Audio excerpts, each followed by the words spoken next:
They gave her a magic lobotomy? Hey there, all you fine fellows. You're listening to Radio D&D on the Practical Heroes Network. I'm James Landoff, the Dungeon Master, aka Mr. Mayor. Hi, I'm Stephanie, and I play Lux. Hi, I'm Mike, and I play Marcus. I'm Casey, and I play B. I'm Ethan, and I play Zephyr.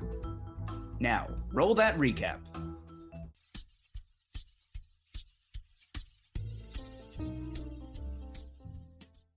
Hey there, all you fine fellows. You're listening to 98.3 The Drop.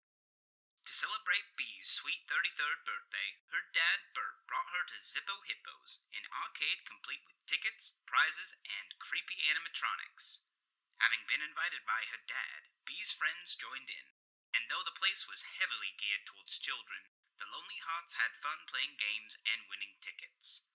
Surprisingly enough, Bee's artificer rival Augustus attended the party, though he did not keep his judgment to himself. After presents were opened, the animatronics began their show. Augustus mentioned how they were repurposed Warforged, and that some have a trigger phrase that prompts aggression. Upon uttering the phrase, the animatronics switched into combat mode, and the Lonely Hearts sprung into action, defeating them with relative ease. Bert realized Bee and her friends were very capable in combat. Perhaps a little too capable in combat. After a heart-to-heart with her dad, Bee told him she was a blade, and despite his worry for her safety, he accepted her decision. That night, Bee had the next round in the BattleBots tournament, of which she was victorious, taking one step closer to the finals.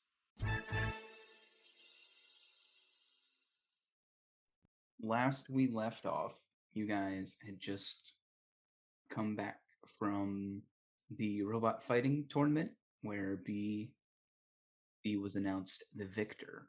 After going to your respective houses, it is midnight or past midnight at this point, but if you guys didn't get a long rest, you can refresh your HP, spell slots, abilities, etc. And early morning, Lux, you get a letter. Oh, like in the mail, or just like Like- slipped under my door? Like in the mail. Wow. Okay. Mm-hmm. You see that it is from Theo, and upon opening it up, it almost looks like it's very fine. It's like it's got like fine calligraphy and cursive on it, and it says "You're invited." It basically looks like a wedding invitation, but for someone's birthday, and you see Oh. that it's from Theo. Oh, very fancy. Mm. Yeah. It's when is the birthday party? So it's not today, but it's tomorrow. Oh my gosh, late notice. Yeah, it seems the mail was a little backed up. You know, always something, isn't it? Yeah. Yeah, I'll put it on my fridge. And is Zephyr there? Yeah, sure, he was there. She would just go to wherever he's sitting and just like before she puts it on the fridge, like wave the invite in front of him and be like, party tomorrow night. Another one? I don't know if I can go twice in the same week. This one's gonna be a little bit fancier than Bees, I think. All right. So long as I don't have to fight another Warforge. Please contain your excitement. Yeah, this is for an old friend of mine, Theo. It says 150th birthday, right? Oh yeah. But you would know that this is probably his fourth or fifth 150th birthday. It's got to be like the fourth or fifth anniversary of his 150th anniversary or birthday. So, you know, I played for him at one of his restaurant openings at the Silver Bullet Speakeasy. So, Huh. Those are still around. what restaurants? Speakeasies. No, it's not like a They had speakeasies when. Yeah, most definitely. Because that was like during Prohibition, right? Oh, I Yeah. guess so. When you were like a kid. I like to Yeah, imagine Zephyr. Zephyr was one of the cool cops that ever ratted on the speakeasies. Oh my gosh. Yeah, Lux will just like nod. But it's not really the same sort of thing. It's just kind of like there's a, like a fake business in the front, and you just have to you have to go use the password or whatever. It's very very But cool. It's kind of retro though. why are they speakeasies? Well, it's like a nostalgic thing. Is this a scam? This feels like a scam. Why would it be a scam? I don't. It feels like a scam. I promise you it's not a scam. I go there all the time. And Theo's my friend. Okay. You'll like him. He's really nice. But I'll have to get you a suit or something. Maybe something a little bit more modern. Party tomorrow night, you and me. I'll see if I can get Marcus and B to come too. And Halo. Does it say on the invite if do I have like a +1 or something, or does it not state? It doesn't say +1, it says like bring guests. Oh, okay. Yeah, so you could conclude that they'd be invited too. We're gonna bring so many guests. I'm gonna bring the whole fucking party. And by that I mean my party. Yeah, so I imagine that maybe Zephyr starts his mornings like watching the news. Yep. Enjoying the blessings of color television. So while you're flipping through the channels, you will actually see that later today there is a documentary on the serial killer Speechless. I will definitely tune into that. Yep. You said it's titled. Well, what time would you have gotten up? You probably wake up. Probably do like the old person thing and like wake up like exactly at 6 o'clock and make coffee. Okay. My so God. you have plenty of time to like watch this. It starts at like 10 or 11ish. And the documentary is entitled "Left Speechless." That's grubby. I like it. So, what exactly does it say about her? I mean, it hasn't started playing yet. If you wanted to watch it as a group, okay. Yeah, I guess. Yeah, I guess I'll mark that. What time? Okay, so it's playing at 10 or 11, right? Yeah. So you have plenty of time. All right. Yeah, I guess I'll mark that and let the group know. Attention, all lonely hearts out there. I have something that might interest you. Do tell. Lux picks up from the bedroom and turns over and is like, "What?" B picks it up and is like, "Hello." Well, I was monitoring the television, and I noticed that they're going to be playing a documentary on Speechless at 11 o'clock. What time is it now? 6:02 in the morning. That is disgusting. Great. I'll see you in 4.5 hours. Zephyr, why are you awake? Why aren't you? Ugh.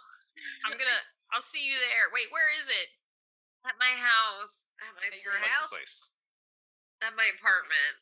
Okay, I'm gonna bring pillows to sleep there too. Okay. I'll see you. Oh.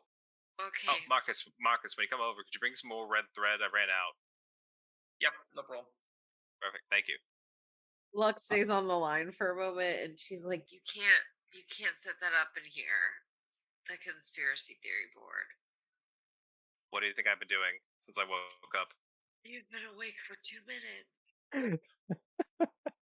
So, assuming you all head over to Lux's place, you sit yourselves down in her living room, getting various snacks, I assume, ready. Some Cheetos, I hope. Wait, it's breakfast time. Did Lux would have used the radio stone to tell B to go to Wawa? For like a sizzly. Ooh, yes. Some- Get some the hazelnut coffee. Oh, but the ice in the hazelnut the ice hazelnut coffees will melt. Mhm. Oh. Assuming you guys get your snack situation figured out. Yeah, you all sit down in front of the television as it's about to start. The documentary starts playing, and it's like those typical documentaries where they get actors to play the original people and then they have them actually speak on the documentary themselves. So it starts out describing Speechless's early life. Her actual name is Layla. And yeah, you guys hear the speaker of the show. Layla spent the majority of her childhood in an orphanage, never knowing her parents. She developed arcane abilities early in her life and was admitted to Penelope's preparatory school for the magically gifted. Though she showed signs and great potential as a spellcaster, Penelope worried about her unusual method of casting spells, as Layla would often do so without speaking. Yeah, we get an image of the school. It's this very like Victorian style building with like these wrought iron fences that have like curves and twists, and we see inside the classroom as a class is in session. We see like all of the kid actors inside, and as Penelope is teaching, we see a box out of the corner get thrown at the whiteboard. We see on the screen it says like student of Penelope's preparatory school, Justin. And yeah, he starts speaking. I remember one time when this box went flying across the room right as Penelope asked Layla a question. Of course, no one else was talking in the room, so we assumed it must have been Layla. The announcer continues. Most notably was the death of the class hamster Muffin. While the majority of the children were in recess, a student named Percy went inside to fetch a ball. However, he found Layla standing next to the hamster's cage. And then on the screen, we actually see the real Penelope, the headmaster of the school. It was truly awful having to explain to the children what had happened. A child doing something so cruel. I can't stand to think about it. The speaker continues. After the incident, it was decided Layla's ability to practice magic would be taken away for the safety of herself and those around her. However, the following day, Layla was nowhere to be found. Over several decades later, a series of seemingly random murders occurred, all committed by the killer that would become known as Speechless. On the screen, we will see a rather larger gentleman, and it says William J. Burns, private investigator. It was a very odd scene left by Speechless. The victim would remain almost in pristine condition. Any attempts to revive them failed, as well as any attempts made to contact the spirit. The speaker continues. For the protection of the victims' families, William was unable to provide what linked these victims. After her trial, Layla refused to speak, leaving her attorney without much help for her case. She was found guilty of murder. In addition to her sentence of a life in prison, Speechless had her ability to cast spells taken away. The documentary continues on for some time, but that is the overall gist of what happened. So the documentary said that she did have her abilities removed?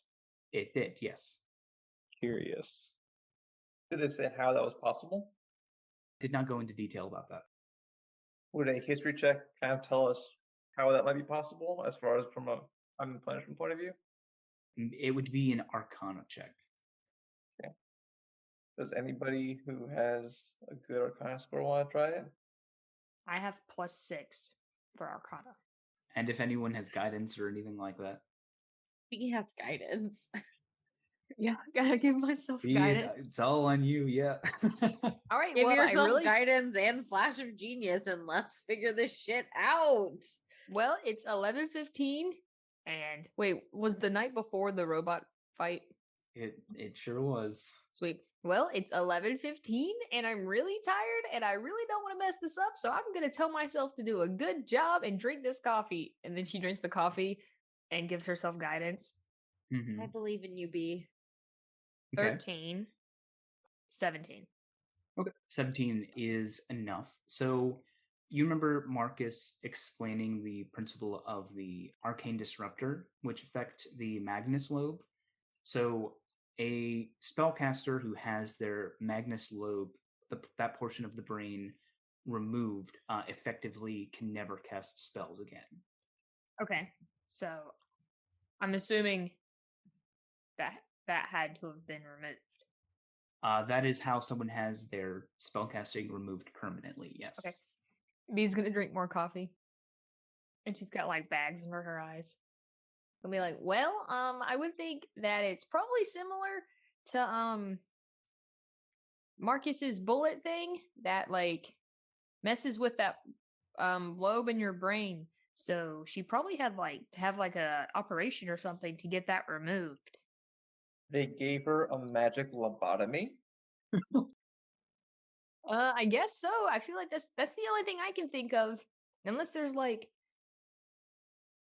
How is that possible if she cast a spell? they obviously did it wrong, or they just didn't do it. Or she got better. Oh yeah, or it grew back, I Yeah. guess. That's also true.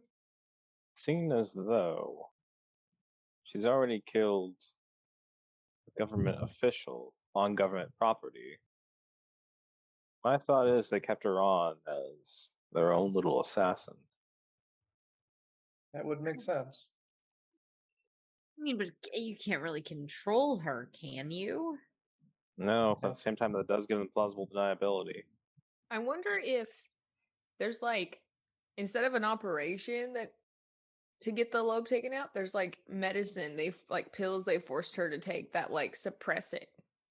Oh, or like maybe like a ankle monitor or something. Yeah, they could have done that instead of doing like a whole surgical operation thing. And then what Zephyr was saying, if they wanted to like use her, they could give her the chance to like not take the medicine or take the anklet thing off. Exactly. Yeah. I guess anything is possible. But should we really go trying to figure out I mean, we don't really know anyone that could assist with this. The person that we did know died.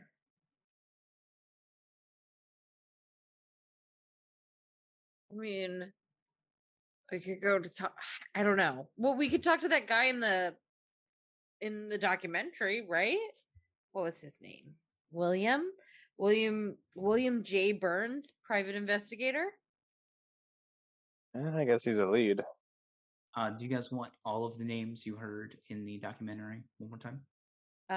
I heard Layla, which is her name, Penelope, Justin, Percy, and William J. Burns. Is that everybody?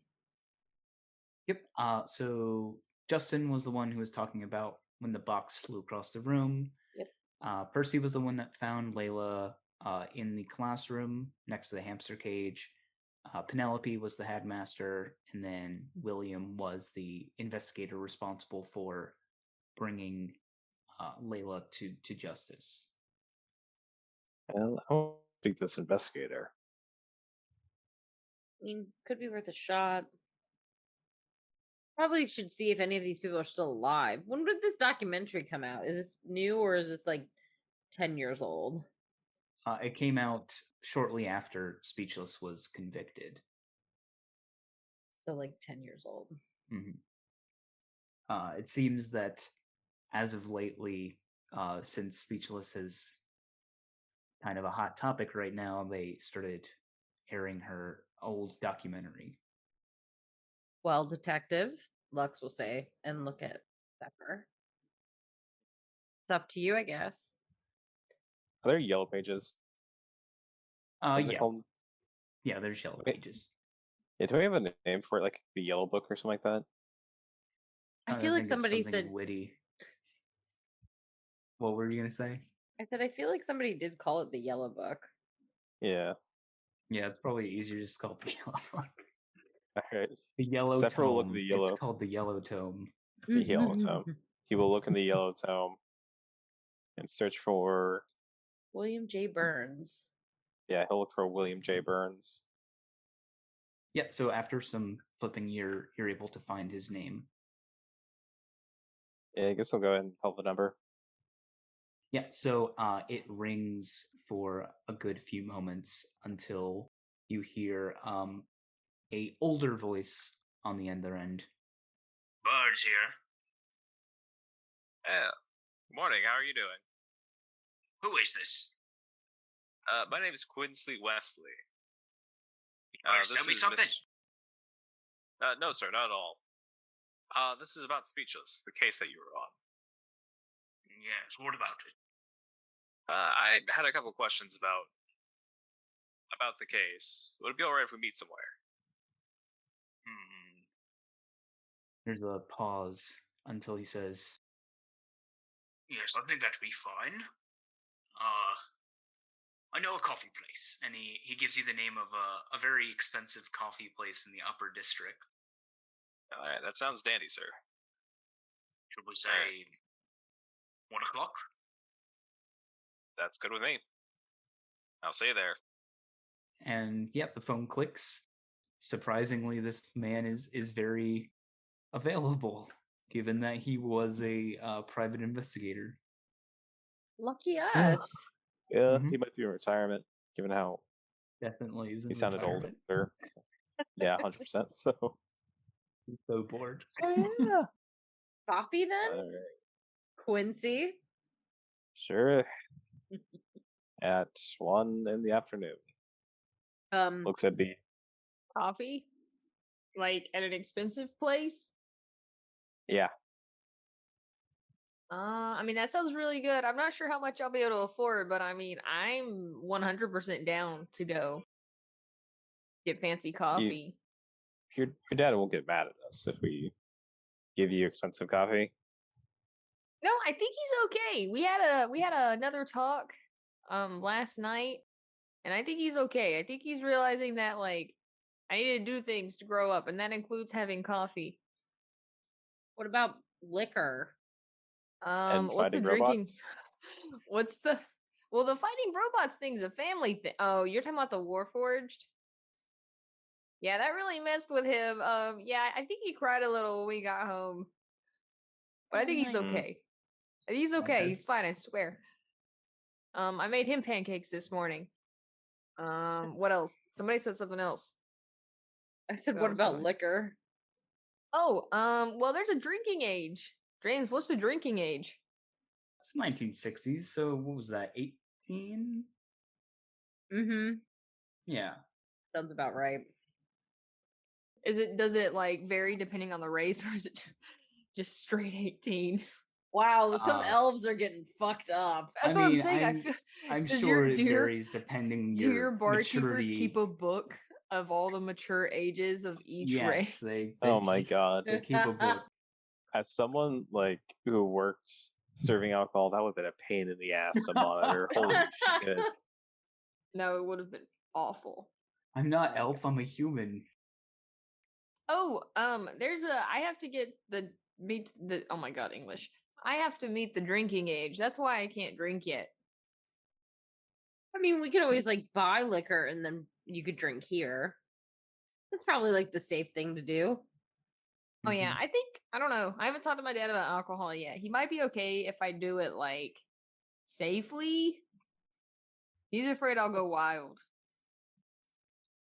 Which is From the alcohol? Yeah, he's afraid I'll like drink a lot. All right. Well, Like, what if- we'll talk about it. All right. I like to say that I don't condone underage drinking. Lux Alright. doesn't care. Let's get to Uptown. Yay. Yep. So traveling to the uptown and then using the Zap train. Oh man. You definitely cannot get there within 2 hours without using the Zap brain. My favorite. Yeah, everyone's favorite.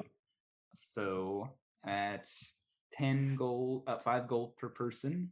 Mm-hmm. Keep in mind, Zephyr can be the only one that goes, or you guys can go with him, or what have you. That's up to you, detective. I'm fine if you guys want to come along. Should we do like you weren't, this was before you joined us, but one time we met Hugh at a restaurant and I sat with Hugh and then the rest of like Marcus and B sat behind me. So should we do like that so we could kind of like eavesdrop? Wouldn't hurt. Okay. That sounds like a good plan to me. So, assuming you guys make your way there, you will find William sitting inside the coffee shop, enjoying a nice little cup of espresso as well as a couple pastries. You guys like make eye contact as you walk in, and he gestures to the seat across from him. Mr. Burns, I presume. Yes, and he reaches out to shake your hand. Quincy, nice to meet you. So, the reason why I contacted you is I'm an upcoming private detective myself. Oh, I can tell the make of you. I am quite flattered. But I was looking into the case at Speechless. I saw the program this morning, in fact. They were playing a rerun of the documentary. Yeah, and he nods. Yes, I think I saw that this morning, too. Yes. I was curious about a couple of things, if you wouldn't mind answering a few questions, of course. First of all, was it ever found out how Speechless was able to cast spells without speaking? Well, I'm not a spellcaster myself, but there are those with innate magic powers that defy the normal rules of spellcasting, as I understand it. And this is a question from the DM. In the show, they did say that it was observed that she could do it, right? Yes. Okay. Specifically by her teachers. And moving forward, when she started doing killings, was she ever discovered in the act? Well, yes, I actually caught her in the act. Fortunately. See. And by that time, it was how many had she killed? Probably around 30 or so. You remember the documentary saying that William declined to provide what linked them all due to confidentiality for the victims' families. And seeing as some time's passed, would you possibly be willing to share what the link was? So as you ask that, I'm curious, what is everyone else doing? You like scampered in after they had introduced themselves and got a table behind them? Yeah, as close as we could as possible. Like I think that we like waited a good beat. You know, like we watched Zephyr go in and then we just like 1, 2, 3, 4. Okay, let's go. And then came in very casually and got a table as close as possible. B wants to order a caramel macchiato. And she looks at the menu and she wants like a croissant sandwich. Is that on the menu? I'm reliving my Starbucks days. I'm so sorry. Okay. Is that on the menu? Sure. Sweet. And Marcus, I assume, is just taking probably just a coffee or something. Yeah, just standard coffee. Okay. Trying to get some strange looks for just having a strange normal coffee. B orders the largest size. It's still small. Really? They only have like one size cup here. Did I and pay then a extra smaller for size it? for just plain espresso. I didn't pay extra for it though, did I? Yeah, I mean, you don't know. This is stupid. But and anyway, you guys hear Zephyr ask him, if he can provide the links between the victims. I assume that you all like sort of lean in to like listen. Yes, and I very discreetly like if I'm back to back with him the way that Marcus was with me, like I bump my chair into his by accident, and I give him a bardic inspiration. Oh, I'm so sorry. Pardon me. That's a problem. So as you ask that question, I need you to make an insight check, please. Oh boy, my favorite. Yeet. That's why you. That's why you. That's an 18. Do you want to use the bardic inspiration or no? Would it help, Mr. DM? I don't know. It's up to you. Don't worry, I can give you another one. Literally gets them back on short rests. Okay, yeah, sure. So that's an additional 6. So 24. You ask him this, and you see like a look of regret come over his face, like nervousness. He starts nervously tapping the table. He's like, "Well, it's still confidential information, and you understand the families don't want any of that business getting out." Of course. It seems to you he got a little defensive. Understandable. Mr. Burns, would you happen to know about an old detective who served Gnome Kingdom about 1860s or 1850s? He was pretty popular back then. Wrote several memoirs. His name was Zephyr Wesley. Can't say I've ever heard of him, no. Take 2 psychic damage for getting. Well, that's the end of my question. No, I'm kidding. Is there a look on Zephyr's face when he says that? Very much disappointment. Mm-hmm. Well, so I think with a 24 insight, you definitely know he's lying, though. Yeah. Mr. Burns, is there something keeping you from telling me? What I told you already, the family's, confidentiality, it's their business and should remain with them. The families. And nothing, say, official? Well, of course it's official. I had to document my findings. He's still lying. That's the thing. I don't think you did. You see him start to get even like more sweaty and defensive. Now, look, I'm not here to barge in during your retirement and cause you any stress.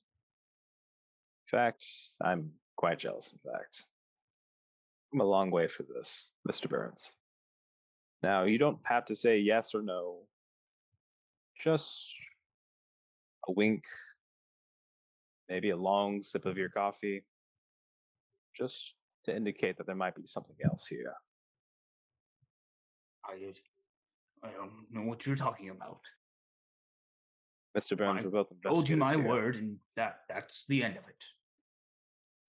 Mr. Burns, we're both investigators here. We make terrible liars. And what if I were to tell you that Speechless is currently on the loose? You think I don't know that? Oh, I'm sure you do. He nods.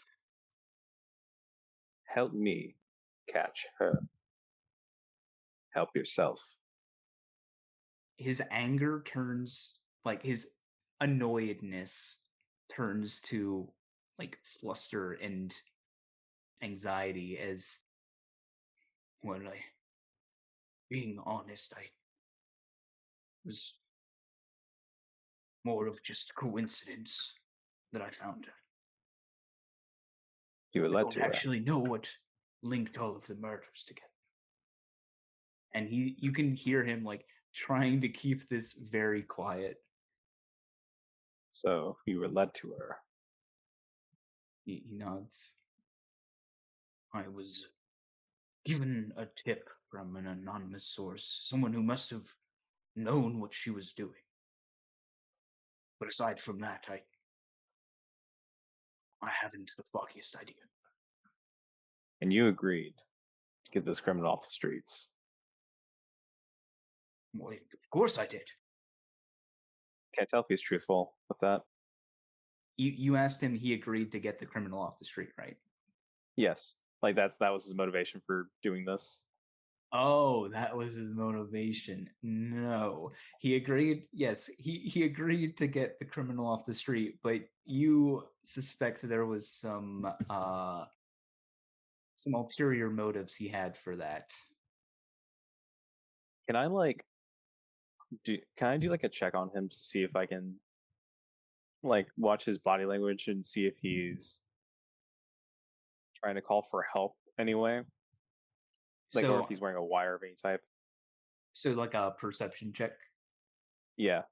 Yeah, sure. Go ahead. I'll bump into you again. Just, just like, Get your chair fixed, young lady. I'm so sorry. It's very Kids nowadays irresponsible. leaning back in the chair, they're gonna fall back and break their necks. make your perception. Okay. Ah! You can keep the bardic. You don't need it. I'll save it for later. It's not 20. He's fidgeting with himself a lot in a sort of anxious and nervous way, but not any way that indicates to you that he is wearing a wire or trying to call for help or anything of that nature. So, as a investigator yourself, you could imagine the amount of reputation an investigator would get for bringing in a criminal such as Speechless. I see how it is, though. Can I ask you where you got the tip? It was anonymous. It was anonymous, yes. And what way did they reach out to you? Letter? I was on my way home from the office, long day, and this shadowy, cloaked figure stopped me. I almost feared it was her for some reason, but they just handed me a letter containing the details of when she planned to do it and who to. Seems a little suspicious that a serial killer would plan something out like that. Nevertheless, write it down. Or tell someone else about it. But the prestige for finding her was worth it, wasn't it? He narrows his eyes at you. Hey, I would have done the same thing. Yes, well, it's hard to make it in this city, I think. He takes another bite of one of his pastries. So, since you denied to ever talk about the linkings, I'm assuming they didn't actually exist. He nods. She was labeled a serial killer, so it only makes sense if serial killers have patterns. As an investigator yourself, what was your initial thought on a pattern? It seemed entirely random. I believe one was a husband of a banker, one was a member of the Gardillo family, and just countless others, but there was little to no association between any of them. The Gardillo family? Yes. So there is a halfling family. They reside in the middle to upper district, and yeah, they're basically like what you would think of with the families from The Godfather. The party actually met Roy Gardillo, who lost his crystal hermit crab in the sewers. Oh my god, that was our first session. Mm-hmm. Hope you got it back. We did. We did, yes. Good job, guys.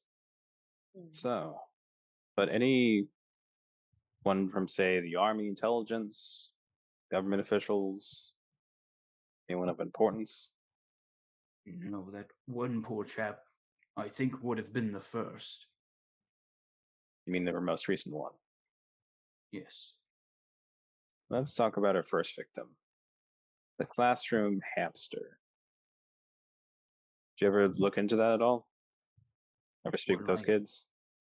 I assume that violent tendencies such as that are most common in murderers like Speechless. It's If indeed a red anything, it was flag. a sign or a warning that this sort of thing would happen. It's in fact one of the 3 red flags. From what I understand, she was the only one in the room when it happened, correct?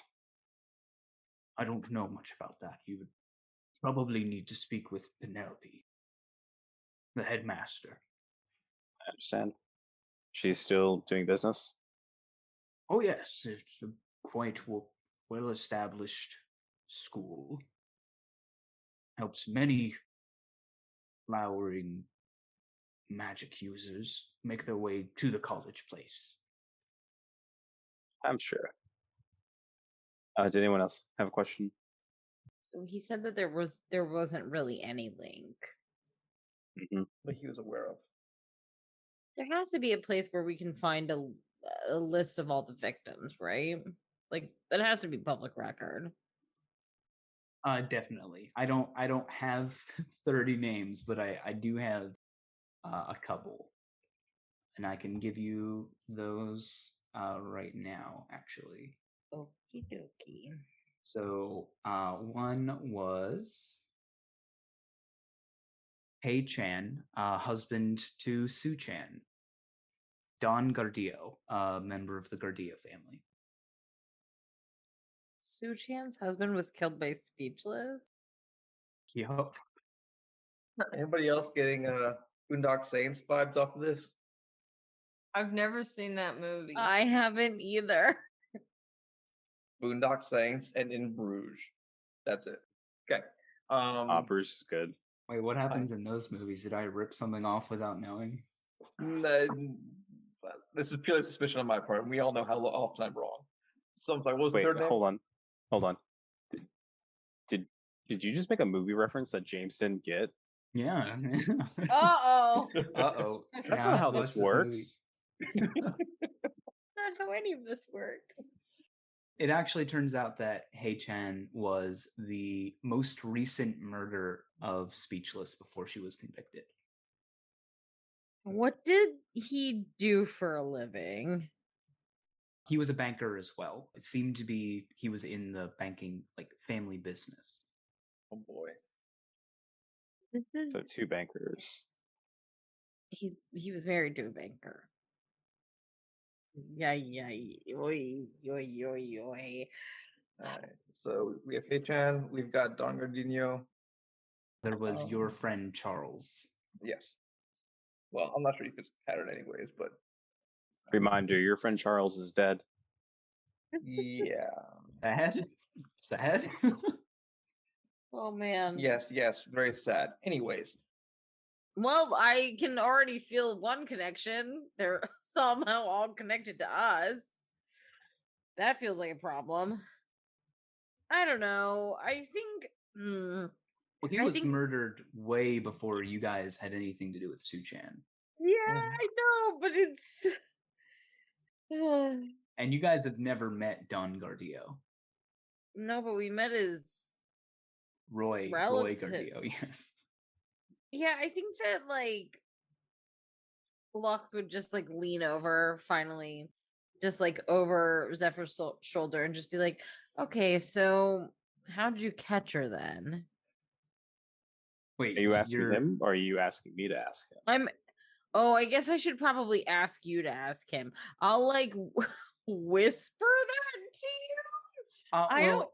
I think it's fun for you as players to like come up with questions for Zephyr if he hasn't thought of any. So that would be a question that I would ask you to ask him before we get in. All right, what was it again? It was how did he like get her? Like how did he capture her? How did he find her? How did he avoid getting killed? Like so you were tipped off to her next killing. What did you do when you got to the scene?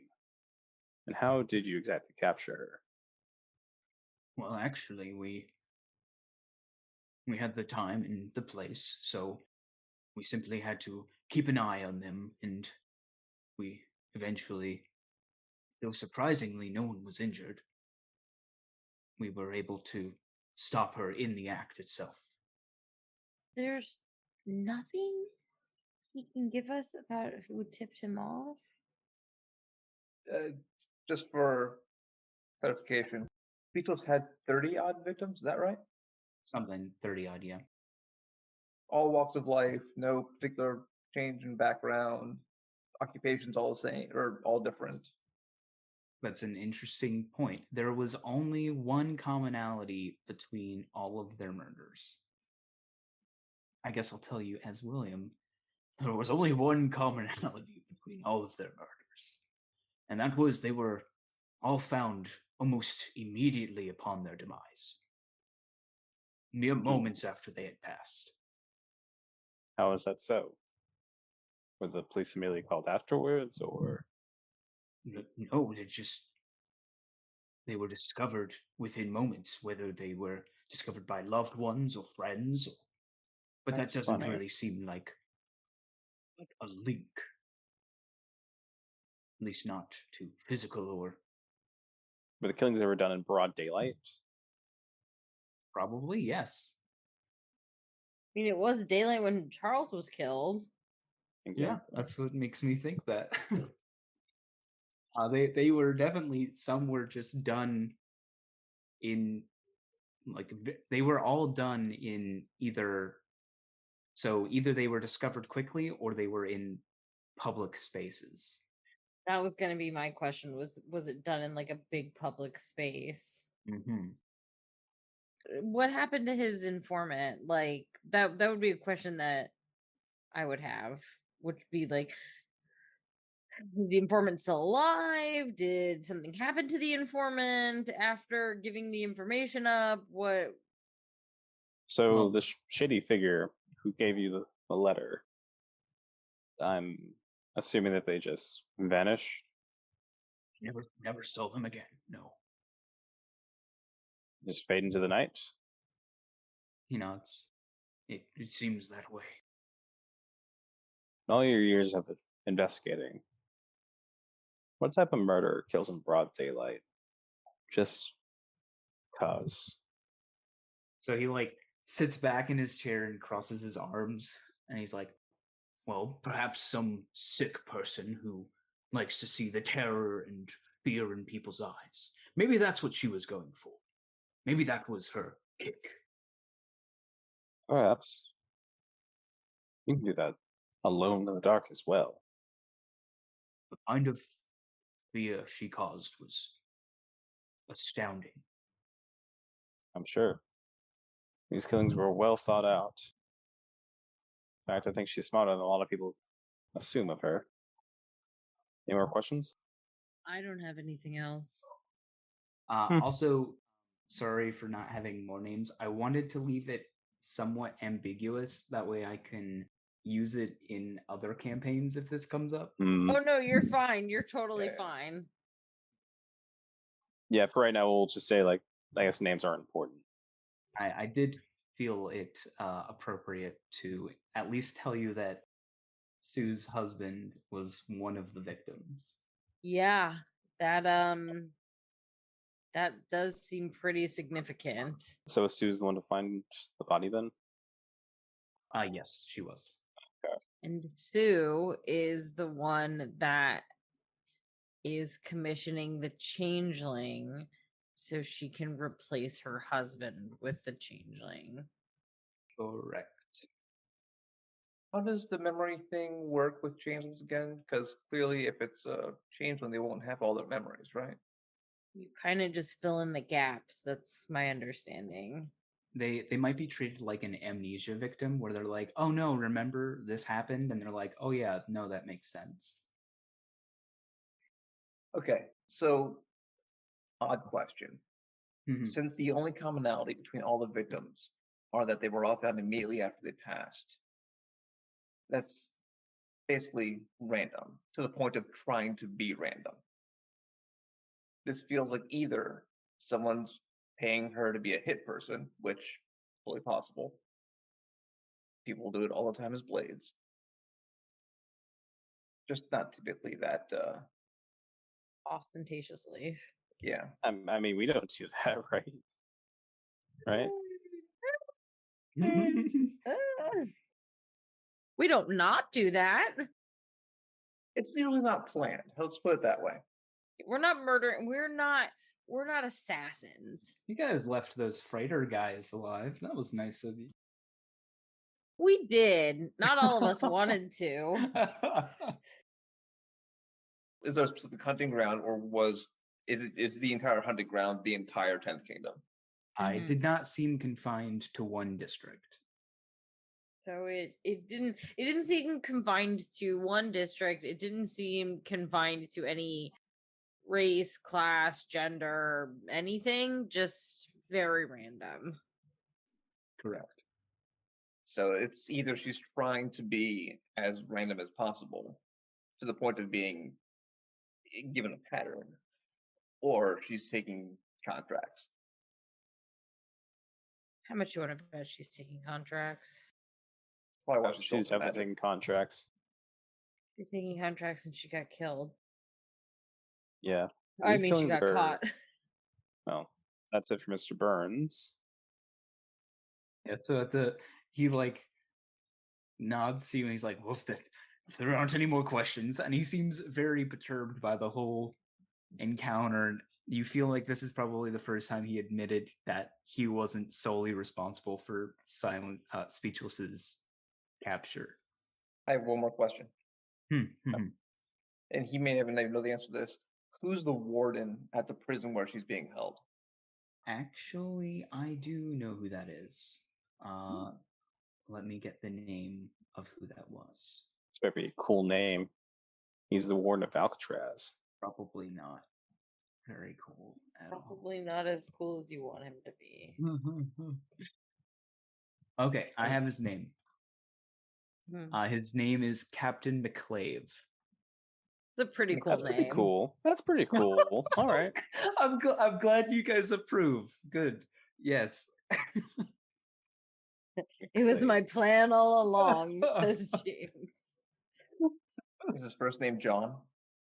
John McClave? I actually don't have a first name for him. Just Captain McClave. I think it might be John now.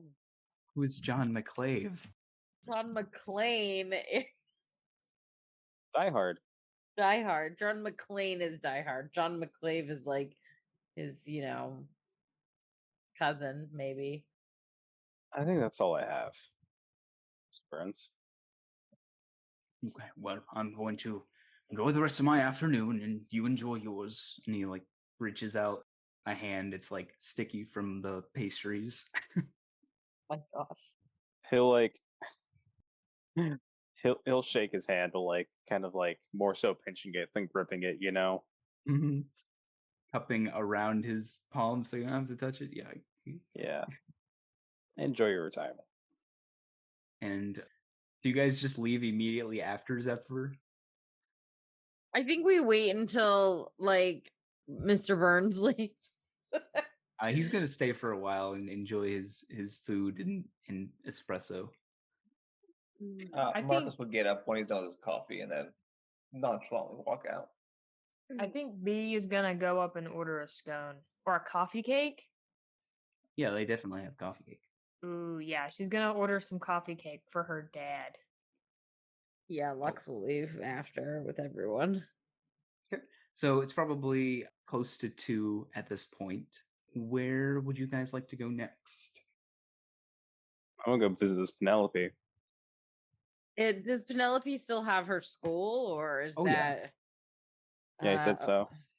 Yeah. All right. Is there like a public telephone? Most definitely. All right. I'm guessing like they have the yellow tomes inside the phone booth. Probably, but I don't think I guess the school would have a listing, but it wouldn't be Penelope who answers it. I guess like a secretary then. Mm-hmm. All right. And ask if I can speak with Penelope. Okay. So what is the business you're telling them you need to conduct with Penelope? Do we want to say that we're going there to get B into the academy? Yes. no. Yes, yes, yes. If I Yeah. have to lie, somebody please give me Bordick or something. Somebody will. Yes. Yeah. Lux is 100% about this idea. She's like, say that it's our kid. I was gonna say, yeah, it's B is definitely Zephyr and Lux's kid. Yeah, she's I'm adopted. adopted. Yep. You know, I recently took on me and my wife. We recently took a teenager. We adopted her, and she started showing some like magical ability, and I would absolutely love to find a way that we could like help her express that. Okay, yes. After class, Penelope would more than definitely like to speak with. You said her name was B? Yes. Okay. That's Yes. DEA. Yes. Just bring her by and we'll speak with her and get to know her better. All right. Thanks so much. And yeah, he'll hang up. You guys make your way there now. When would we know when classes end? Probably around 3-ish. B Yeah. gets nicer clothes Oh yeah, we to gotta. look like more fit for the role instead of her like hand-me-down stuff. Lux just changes her outfit into like a very like swanky suit or something, like a very modern, very, very hip, very in. What's a decent job nowadays? Should we just say that we're like accountants or something? Accountants Yeah, is no, a good job, yeah. nobody asks anything about accountants. Amazing. Accountants, we're assuming. Yeah. All right. So yeah, we head over to the school and pretend to be happy parents. Where is Marcus and Halo going? Halo's been with us this whole time. He's been with you the whole Yeah, time. Halo's here. Yeah, Halo says, where do you want us to go? And yeah, Zephyr, you jump a little, hearing his voice. We need to get you a bell. Okay. No. If I ever shoot this IRL, Halo will just suddenly appear. Like he won't even be in the background or anything. He'll just appear when he starts talking. Yeah. Hop in and out. Exactly. Oh my god. All right. So where's Marcus and Halo going? To split up time, you guys could talk to other people while they go talk to Penelope. There's that Justin former. There's Justin. and There were Percy. 2 former students. Yeah, I think Justin we want and to talk Percy. to Percy because Percy's the one who walked in on her killing the hamster, right, Mr. Muffin? Mm-hmm. Yeah. Halo, what do you say we go talk to Percy, see if we can't figure out what she was like as a kid? Yeah. Okay. We'll see you guys later, I guess. Yeah. Yeah. Want to go with Penelope first? Sure. So you guys arrive at the school. You see the same Elizabethan style architecture with the wrought iron fence, and yeah, this tall school building. You see what looks to be like dorm rooms attached to it, and yeah, you walk the cobblestone path up to the door. Inside, you will see, students milling about, all in like school uniforms, as well as like strict-looking teachers as they like walk in single file from classroom to classroom. And yes, you will find Penelope, a severe, strict-looking woman. She seems to be elven, with very pointed features, and she kind of like looks down the bridge of her nose at you through her like half crescent glasses. Miss Penelope, I presume. Yes, and this is B. And she like looks down at you, B. Go on, B. Don't be shy. Hi. And B will reach her hand out to shake it. Shake She her hand. scoffs at you. Ladies do not shake hands. Oh, I'm sorry. Zephyr will like pat her on the back. Curtsy. B is wearing a dress now. B curtsies. I'm sorry. Has B ever worn a dress? I imagine it's like a cat wearing shoes. Oh my V, gosh. V like feels super uncomfortable and like keeps pulling at the bottom of it to make it longer, even though that's not what's gonna happen. Yeah, so Penelope looks down at you and she says, yes, we'll have to work on that. Well, I understand that you are magically gifted, yes? Yes. Well, what do you do? Well, B, Oh, I think she wants you to do something like some of that magic that you do, you know? Go ahead, dear. Um. Well, I don't want to break anything. Do you have anything that Yeah. doesn't break anything? I'm sorry, Miss Penelope. She's a little shy, given the whole, deal with the new MLB Yes. officers. She's been very nervous.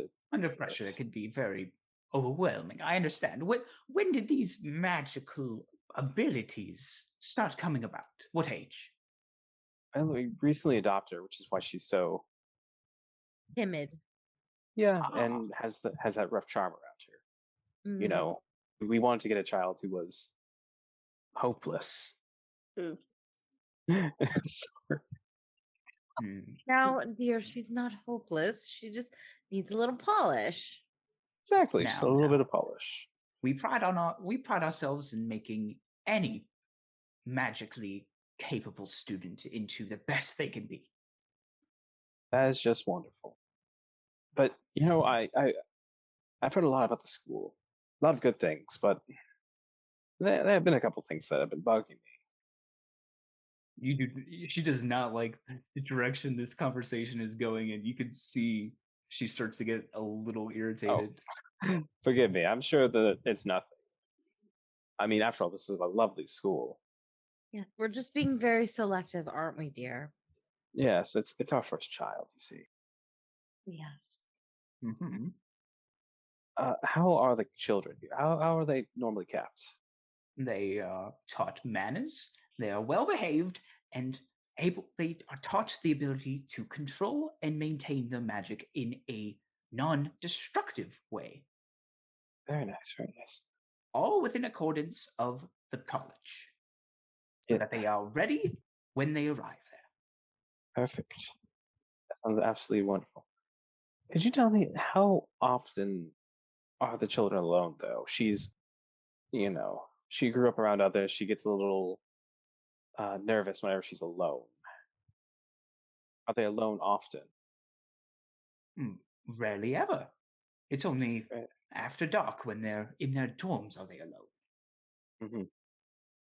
And how do the children seem to be happy here? Do they enjoy it?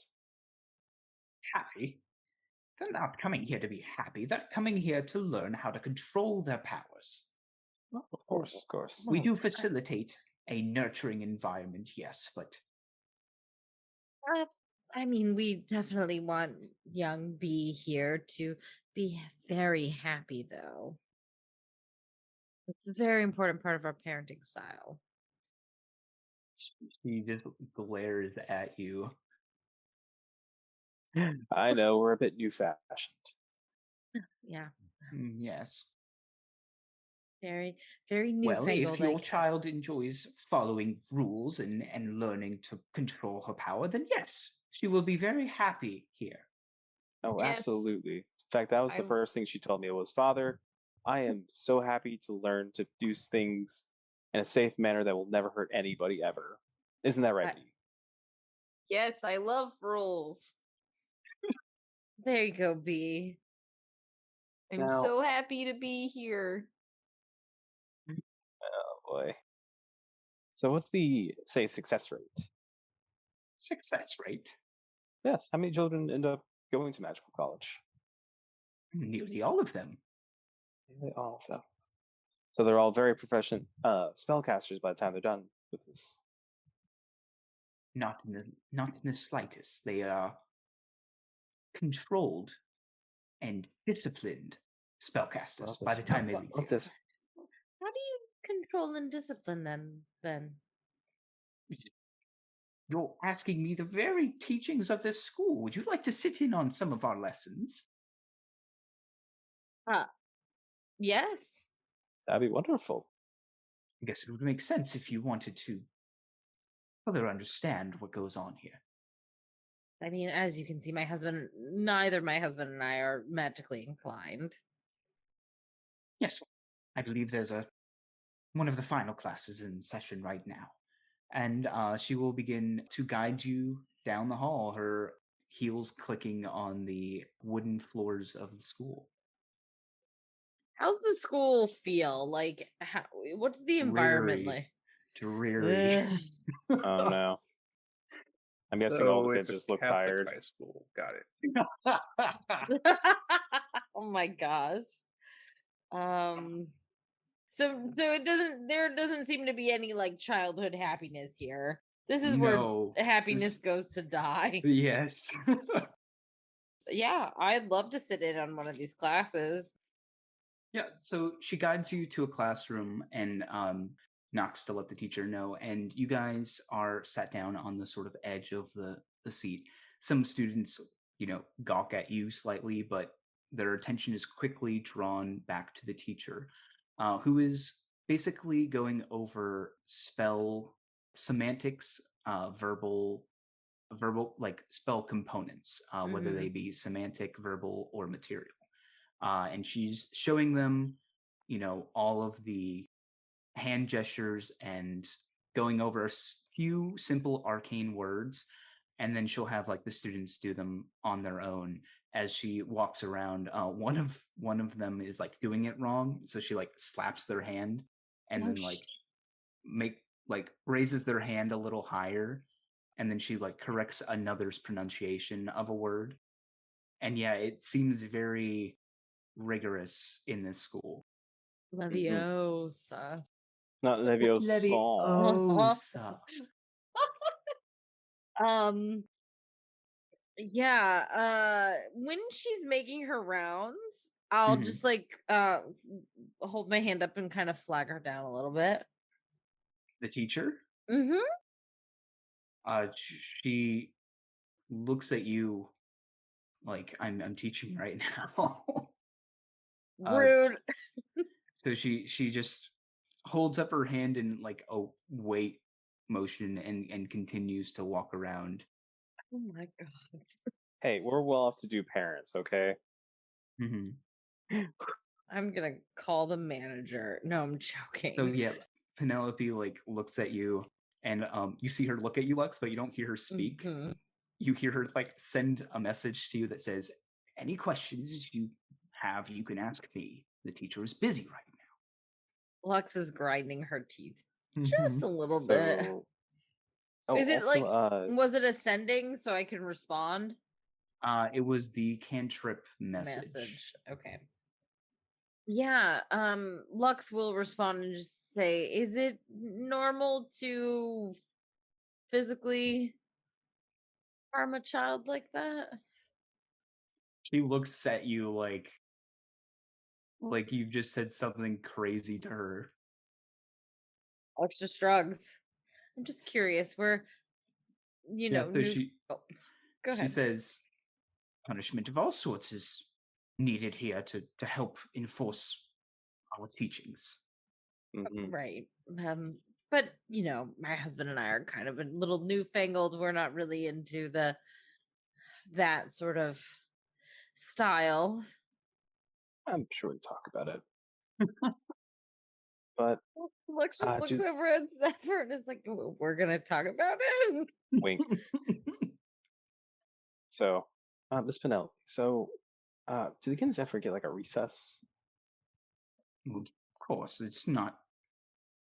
Children get burned out very easily. They need some kind of respite. How long is it? Approximately 30 minutes twice a day. And that's Mr. DM. That is when the supposed killing of Mr. Hamster was, right? During one of those recess periods, yes. So they basically get a half hour in the morning, half hour in the afternoon, and then they get a lunch break too. Sounds like prison. I mean, it's an institution. Man, am I glad I'm not a spellcaster. Man, am I glad that I'm an unregistered spellcaster. Halo's a registered one. He probably had to go a place like this. Oh, So this God. is for people who mostly for sorcerers, because they are born with innate magical powers. It's also for rich parents who are like, yes, I'm gonna have the finest spellcaster, and they send their children off to preparatory school to prepare them for inevitable college. Does that make sense? Yes.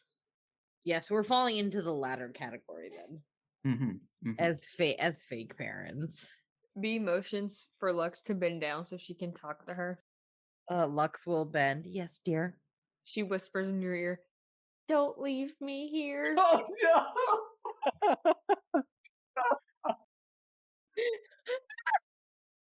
Lux just like covers her mouth to not laugh. And has to hold it back for a second and is like, don't worry, Beatrice. We won't leave you here yet. And then straightens back up. B starts crying. No. Like out B. loud. B like starts crying, but it's like she's like trying not to cry. Like a quiet cry. Yeah. Oh no. and she's like, you'll talk about it later. Oh, That's So sad. sweetheart. We'll talk about it. Don't worry, we have so many other schools to go to. We have so many other places to look, and I know that you were just very interested in this one because you saw it on the TV. I feel like that's a call out. Oh, that's a call out. Right. Yeah. Well, So Penelope will, after you guys have gotten a demonstration of their teachings, Perfect. will guide you out of the room. I was about to suggest that we head back to her office or something too. Yeah, So, for perfect. paperwork. Oh yes, paperwork time. Right. Right. Oh, go ahead, dear. So, I have to say, I am very impressed with just the amount of conscious discipline that these kids are receiving. Like It is a lot of discipline, though. very much a lot.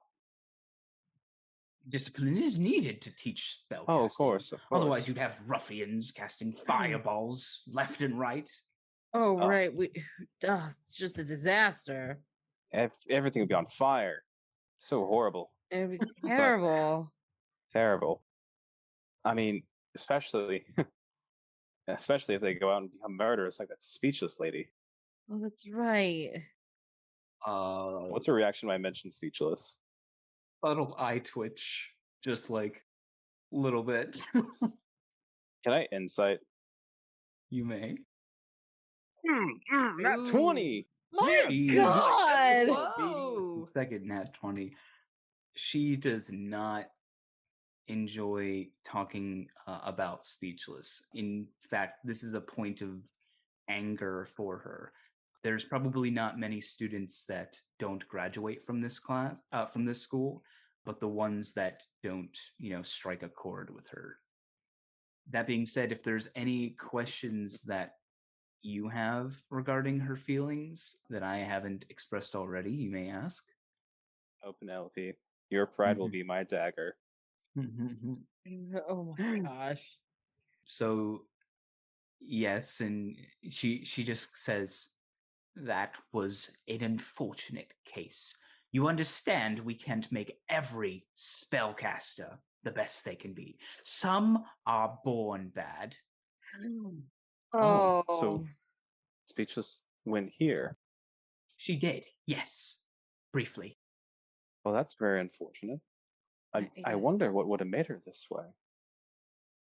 Certainly it couldn't have been like the wrist slapping or the intense discipline. The majority of our students turn out to be great spellcasters. As I said, some you can't fix. That's an interesting Some point you of view. can't fix. I have my limits, Well, I'm sure. I want to say something. we I all want to do, say after all. something is B so bad, but I am holding myself back because And can we get an internal monologue? Well, B's probably like, well, maybe it's not. Maybe it's just the system that's broken. Mm-hmm. I love But I don't want B. to say that out loud because, like, that's not gonna go well. Up to you. You can also say it to the camera as you like turn away as the adults. Are you She gonna looks look at at the the camera like camera. Jim? You're Jim. You're Jim. She looks at the camera. She looks at it and she's like, well, maybe it's just the system that's broken. And then she looks back. Oh my gosh. I love B. I bet they serve meatloaf every day here for lunch. Every what? day. Right. Oh, man. So continue. Okay. So what exactly would you say was the breaking point with Speechless? It was probably the murder of our classroom hamster, Mr. Oh, Muffins. goodness. Mr. Muffins, goodness. Mm. So that must have been when she was alone, like say during recess? I don't know. She wasn't on my watch at the time. I see. Students are expected to be where they're supposed to be at all times. Yes, we can supervise the majority of them, but if one sneaks off, it's very hard to find them, you know. Well, I mean, you're advanced spellcasters. You should be able to locate a child. Or is this a case of those who cannot do teach? Yeah, so you say that, and she says, I'll have you know I know a good bit about spellcasting. I wouldn't be the headmaster of this school if I didn't. Yes, and you made the finest assassin. Interesting. Oh, I find You- this. no, you see her face turn red when you basically accuse her of making the assassin. And she says, I'll have no talk of this. Oh, but I will. No, you won't. You and your daughter will leave the premises. I'll have no more of this. Actually, she's 33. I didn't want to be here anyway. She's not our Miss daughter. Penelope, Miss Penelope, this is an interrogation, And you suck. and I find the evidence to be damning. She looks flabbergasted right now. An interrogation? Indeed. As soon as Speechless disappeared from this academy, she immediately started going on a killing spree, That's not true. using advanced spells. Spells we Where don't else could she- teach. Where else would Spells she like go and power get it word from? kill. How do you know about that then? How do you know she's powered kill? All spellcatchers are supposed to know those that are illegal to cast. And where did she get them? Guess is as good as mine. As I said, she was a strange one. Always bad. I She read didn't her. start murdering until decades after she left the school. Hell knows what she's done between that time. How do you know it's her that killed Mr. Muffins? One of our students, Percy, found her in the room. How do you know Alone. it wasn't him? Percy was one of our best students. Always followed the rules. That you know of. I bet Percy was a little bitch. That's definitely a little bitch's name, if you ask me. Yeah. Beatrice. I have a high five, Beatrice. I was just about to say that. Yes, she high fives you back. Yeah, so she like points her nose up and she says, I would like you all to leave right now. All right, let's go. I think we've got enough information out of you already. Indeed. Maybe you should stop slapping your children on the wrists. Otherwise, they might slap back. I have half a mind to slap your wrist. Frankly, my dear, I don't give a damn. Oh my gosh. Exit the scene, motherfucker. We leave escorted by security. That went about as good as I expected. That went interestingly. So you guys leave the school in a huff, and as you guys walk through the door, it transitions to Marcus knocking on the door of probably Percy's house, with Halo behind, unless you had some other idea. I was gonna have Halo actually be the one who rings the doorbell and be the first face he sees. I'll probably be behind him, playing security dude as like a good cop, bad cop kind of thing. Yeah, so Halo knocks on the door. This is in the upper district as well, and yeah, it's very nice looking. It's basically a, geez, what are those? It's like a townhome basically. Very very nice looking, and yeah, Halo knocks on the door, and shortly after, a older looking human answers the door.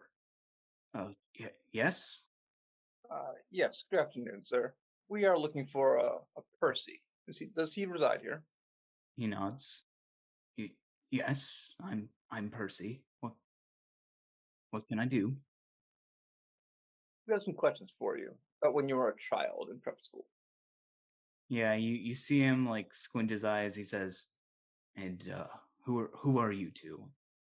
And Halo like raises his hand. I'm Halo. My name is Marcus. What business do you have questioning me about this sort of thing? I already told you I'm not doing that dreaded. I'm not doing that dreaded documentary.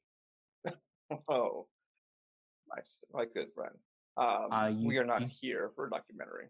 And wait a you do second. remember he was not one of the speakers in the documentary. My dear sir, we're actually not here for the documentary. Good to know your stance on it, by the way. Good piece of work, but honestly, didn't left a little bit more to the imagination than I would have preferred. Maybe come in. He'll sigh and he says, "Very well." And he'll step aside, letting you inside. And he gestures to his dining room. You can smell like a fresh pot of coffee being brewed. Mark's will look at the walls on his way in, trying to get a sense of what kind of art he might have on the wall, like what kind of style. Trying to get size up his characters. See if he can't figure out what makes him happy. So it's very like minimalistic art with like bright contrasting colors. Okay. And as he guides you into the kitchen, he will offer you all coffee. It's probably Thank like you so the much. third cup you've had today. Based on the smell of this coffee, would it be better than the cup of coffee I've had before? Oh yeah. Cool. Well, the one at the coffee shop was definitely upscale because it was in the upper district, but this is like private stock. Yeah. Thank you for your generosity. I would love a cup. Yeah, so as he's like pouring it, he sits at the table. He's like, "So, no, this is on record, is it? I told them I don't want to be recorded for these sorts of things." No. This is purely between the three of us. Just want a couple of questions and we'll be on our way. All right, well, get on with your questions then. First of all, what about you? Well, we all know the past and what you've been through with, what's her name? The assassin now. Maybe they call it something silly, but what was her name again? Livia or? Well, her real name was Layla. Layla, that's what it was. Yeah. Well, I know that you met her while you were in the prep school for magically inclined. Are you a magic user yourself? I am. I use it for, well, I used it for my occupation when I was employed, but I'm since retired. Well, what did you do? I was a mathematician. A mathematician? Statistical analysis, specifically. Marx is silent for a second. I don't mean any offense, but how does magic used in maths? I totally have a spell called Calculate. Yeah, he like shakes his head. He's like, "Well, there's a number of formulae that can be expedited using magic. Solution can be easily found." A math magician, if you will. A math magician, yes. Oh my god. I'm upset. I didn't think of that. Wow. That's 10 points off of your big dad energy. Wait, why do I get no, I don't get deducted for someone else making a joke. That is unfair. Okay. Hey, calm down, sport. I am the GM. I make the rules. Oh, sorry. Continue. Marks will take a sip of his coffee and goes just kind of to himself. Huh? You learn something new every day. I hate to do this to you, but I need to take you back to when you were in prep school. You see, a dear friend of mine was recently killed by her, and to be entirely frank, I want to see her burn. So as much as information I can get about her, I think the better off I'll be able to stay alive. Yeah, so he looks a little taken aback, and after a brief silence, he says, "Well, I'm sorry to hear about your friend, but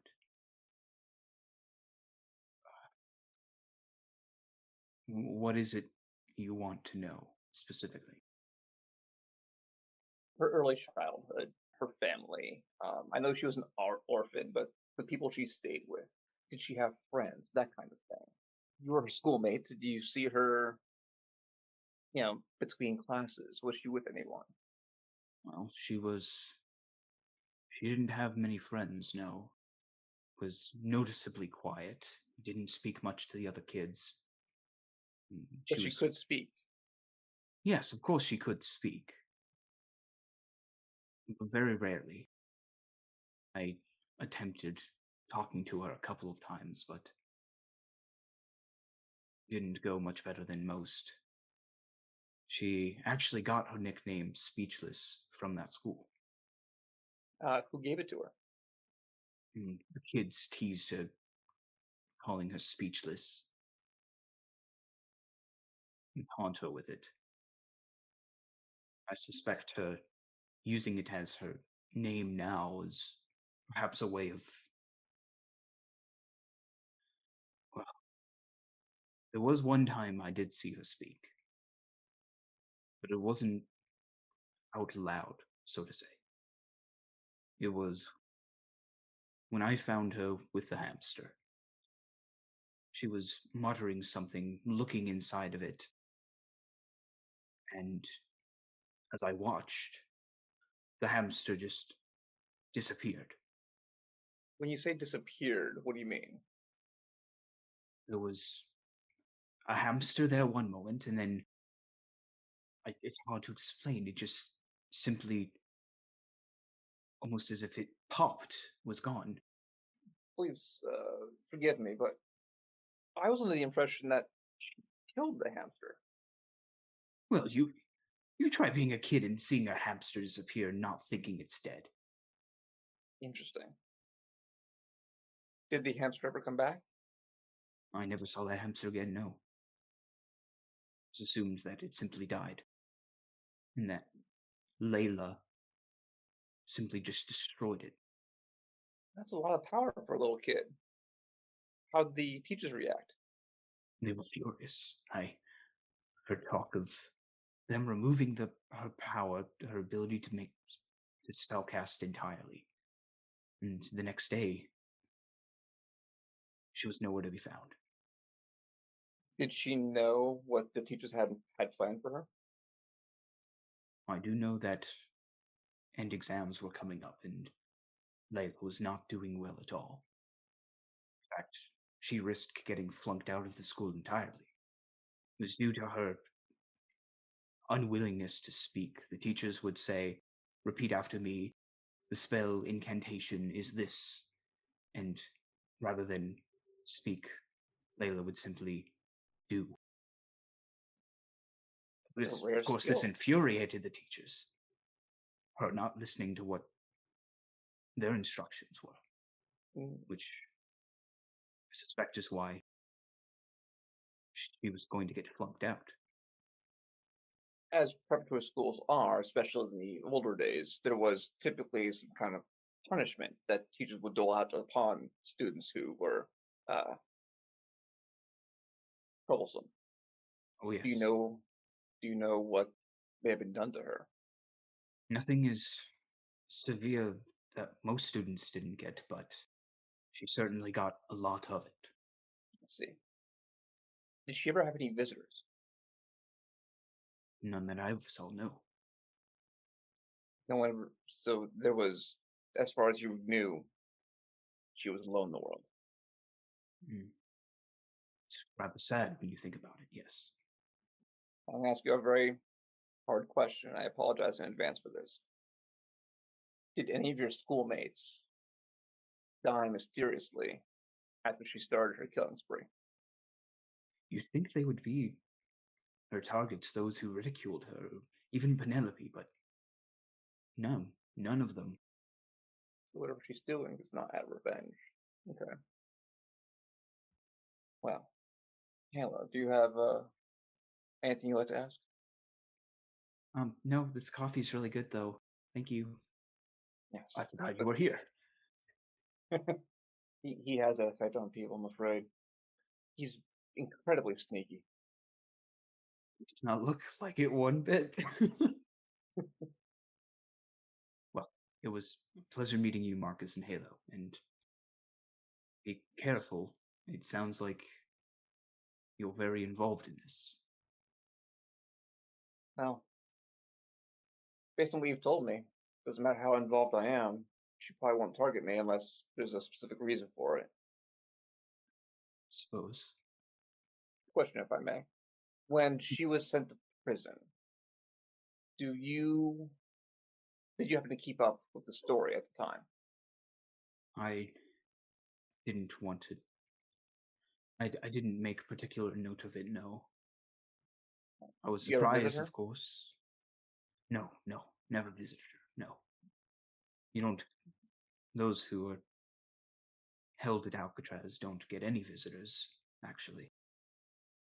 Speaking of Alcatraz, I understand it's overseen by a man named Clave. Is that correct? Oh, I don't know too much about the MLE and their rankings, but McClave sounds familiar. He's one of their leading captains. I've seen him give press conferences once or twice, I think. Charismatic fellow? I'd say so. You have to be to speak in front of people. Fair. That's a skill I really don't possess, so. He sighs, like he knows that all too well. Yes, not much of a social person. If I may, if you wouldn't mind, keep an ear out for me. Just you know how the circles that you run in, and I can tell you not the same circles that I run in. If you hear anything about this woman, anything that you think might be helpful, would you get in touch with me? I suppose so. Are you fine if I message you just magically? I know I'm fine some with people that. can be a little disconcerted by that sort of thing. Well, it wouldn't be my first time having that happen. Yeah, friends do like to pop in and out now and again. Mhm. But I was thinking more of a telephone number. But if you want to use magic, that's fine with you. Marcus would take a napkin and make sure it's a paper napkin, of course, or like maybe a doilies on the table. Yeah. And he would take a pen out of his pocket and write down his phone number Okay. and say, if all else fails, give us a call. Will do. I really appreciate your help. And thank you. And with that, he nods and walks you to the door. Sounds like you guys have some talking to do, though. I think so. Oh yeah. Yeah, after you guys leave Percy's house, supposing you guys meet up somewhere, where would you like that to be? Well, I would assume that we would probably want to continue to meet in the upper district just in case we have to. We don't want to have to spend the extra $5. I mean, 5 gold. Mm-hmm. So, maybe back at that same original coffee place Sure. that we met at before. Yeah. It's not a bad rally point. Is what's face still there? Mr. Byrne? No, he's long gone by now. Good, that would have been really awkward. It would have been. He's on his like 5th round. Having a Yeah, good old she's- time. He's retired. He does whatever. But B eats her coffee cake that she bought like an hour before on the way back to the coffee shop because she realizes it's not gonna make it back Dad. for Should've her been- dad. I should be the one eating coffee cakes inside of a cafe, being retired. Do you want to But share no. some? B You will would break be off a piece. being a Thank you. blade is kind of like being retired, right? I mean, you can kind of be retired and enjoy this coffee cake. You're semi-retired. It's whatever. He'll just eat the coffee cake, be happy. Oh. He'll actively choose to be happy. So, what do we know so far?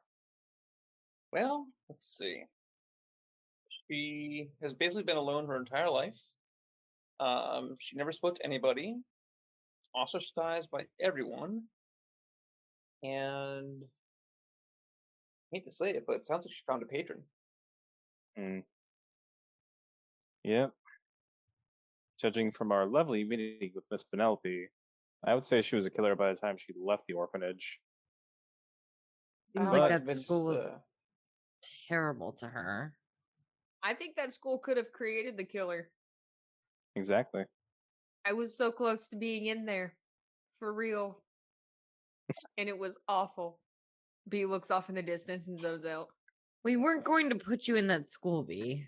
It felt Wait. real. We don't have the B. authority to do that. B, you got too into your role. In Marcus, fact, they I was beat so into it, I forgot children. my accent. Yeah. They beat children. Yeah, it was. Freaking weirdos.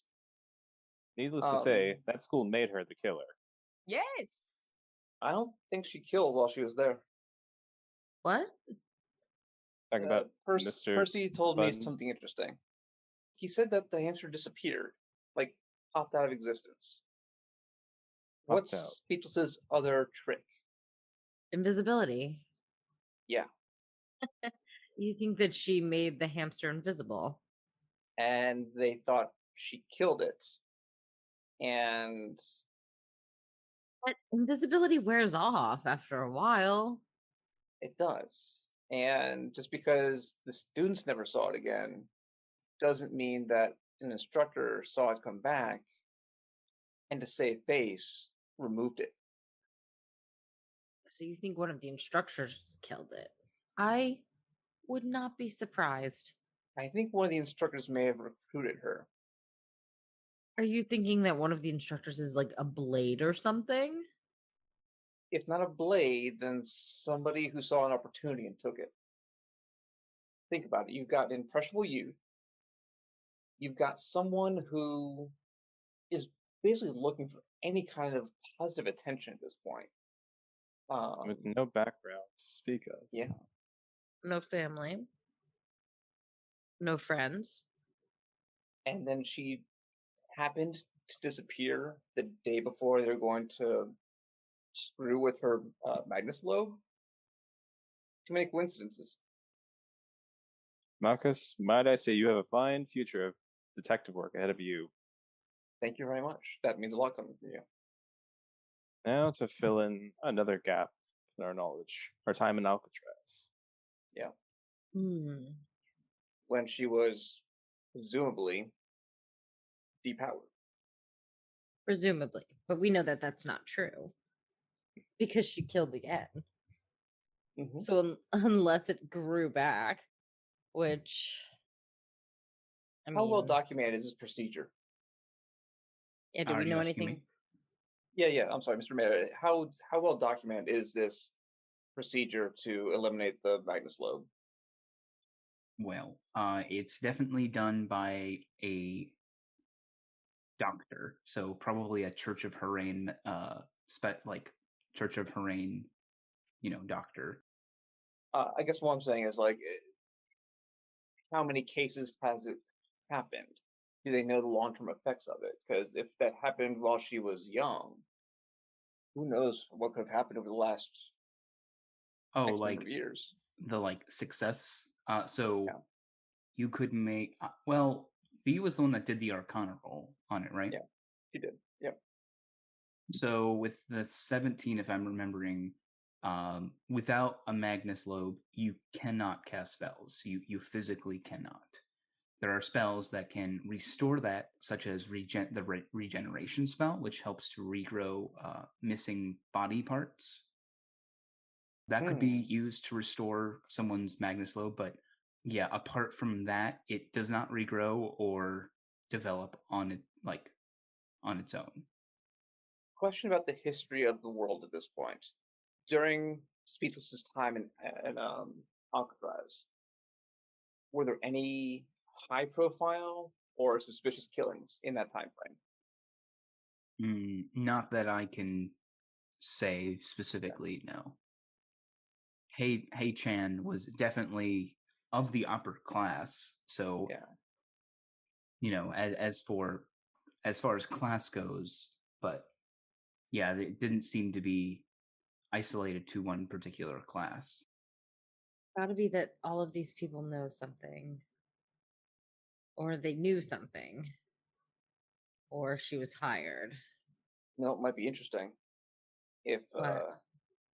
if we talk to some folk in the local black market or underworld, see if there was any kind of ghost or boogeyman going around that might have taken off people in a fairly similar way.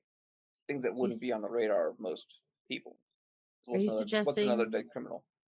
Yeah. Are you suggesting that we try to hire a hitman? No. I'm suggesting we try and find someone who might have at least known what was going on in that era. And actually, I know just a person to ask. Who? I think Klaus might have a better idea of this than anyone else. You think that we should go talk to what was his name again? The Alcatraz guy. McClave. McClave. McClave. We could always split up again. If you guys want to go find some other folk, I can go have a little chat with Klaus. He might be one to speak to me. I don't know if he'll want other people to be around, but be happy to take anybody with me. Yeah, has Marcus explained to everyone what happened between you and him, or no? He hasn't. Okay.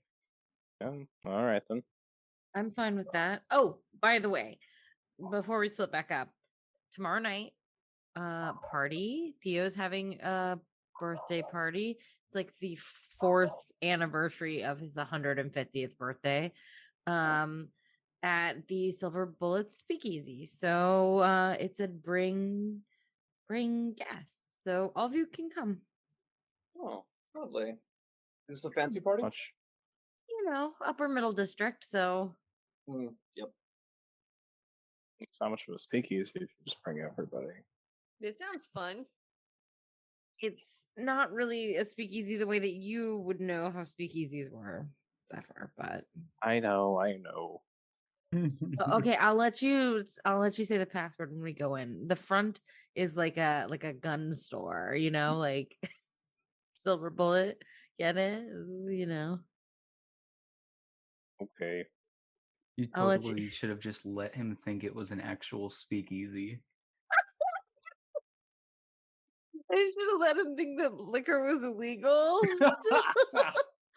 What a long game that would have been. You made it illegal again? Just for one night, so we could have a speakeasy. You're not in any place of government. You can't decide that. How deeply involved are you in all this? No, I'm joking. Yeah. Okay, so you know, fancy. We're gonna do a little retro, I think, you know, because that was Zephyr's idea. Something a little noir, you know, speakeasy-esque. All right. Alcatraz, Captain McClave, and you're gonna go speak to Klaus. Okay. I guess you're coming with us, Halo. Okay. I didn't forget about you this time. I did. Forgot I about forgot yourself.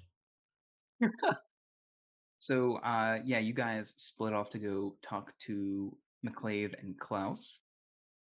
So yeah, Marcus, assuming you go probably to Mr. Green's, because I think that's where you most frequently meet him, right? Okay. Yeah, Mr. Green is usually where we meet. That being said, he did give me the happy little bishop, so we could do that. Yes, he did. He did do that. But yeah, I want to meet him over at Mr. Green's. Okay. So getting to Mr. Green's, you will see that he's not presently there. There is a chessboard in front of you, though. He never showed me how to use the freaking bishop, did he? Basically, the form of communication he showed you was a random arrangement of pieces on the board with the two bishops on either side. Something that it would have to be something that is not achievable during an actual game, otherwise they could accidentally contact them. So you remember the configuration, you set up the pieces, and the vision around your eyes begins to get like slightly hazy as you feel like you're looking almost somewhere else. Though you look across and you see an empty chair. Hey, Klaus, do you have a second? There's no response. I guess what I would just say,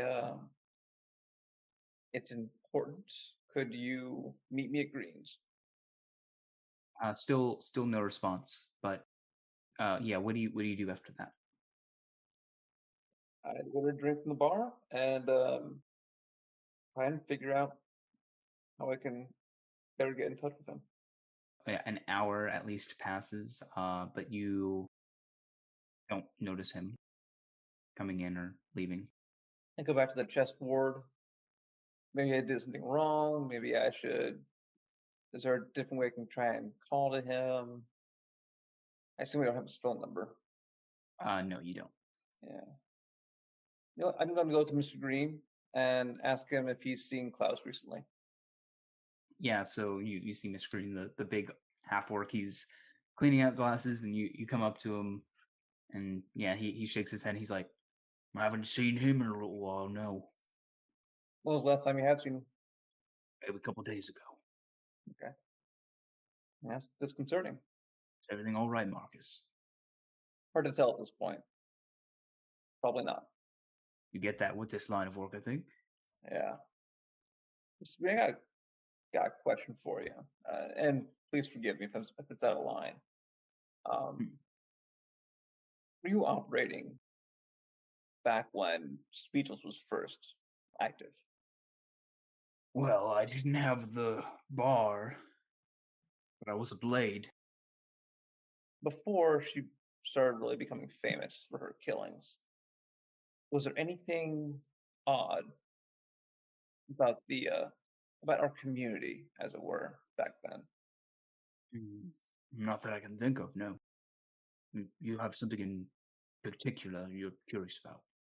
Well, Mark will kind of lower his voice a little bit, and I suspect that Speechless was taken on as an apprentice by someone, and I think she had to practice. And I was trying to figure out, number one, who might have taken her under their wing. I'm just You trying to think find a she was a pattern. blade of some sort? If she was a blade, I don't think it was like an official thing. Not that any of this really is, but I don't think she was a blade in the traditional sense. Something that doesn't fit. He gives you a curious glance and slides another drink to you. Maybe this will help clear things up a bit, I think. Much appreciated. He would finish. Marcus would finish the drink and start to, I guess, walk out. He would probably walk in the general direction. I know there wouldn't be any general directions walking in. He's kind of walking and thinking. So everyone else, you were planning on going to a MLE office? I don't know if that's Maybe. Mm-hmm. I'll leave it up to you. So, Lux. Yeah. You mentioned that there is an actual, well, another Lux up there, right? She kind of like her eyes kind of like glaze over for a second, like she's trying to recall something. She's like, I mean, I'm Lux. Yeah, but you're a changeling. You see her just like kind of blink a couple of times and just like nod as if that's just kind of been brought forward into the front of her mind. Yeah. Yeah, I am. I am. I am. Yeah, Wasn't there's go ahead. wasn't she a police officer as well? She was my roommate. We lived together and I think she was studying to be a police officer of some sort. Yeah, I think so. But she kind of like shakes her head a little bit, like the memories are in there, but she can't get to them exactly. Sorry, it's not No, no, always it's okay. as easy as it seems. Yeah, but something like that.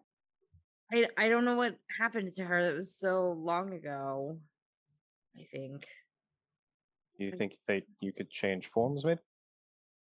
Oh, you want me to be somebody else? Yeah, just to keep it safe. Yeah, I could. Sure. Anyone. Absolutely. She's thinking about the last time that she changed prior to the mission at Roa, how she you know starting to become liquid a little bit. And then she's like, yeah, I need like a bathroom or somewhere private.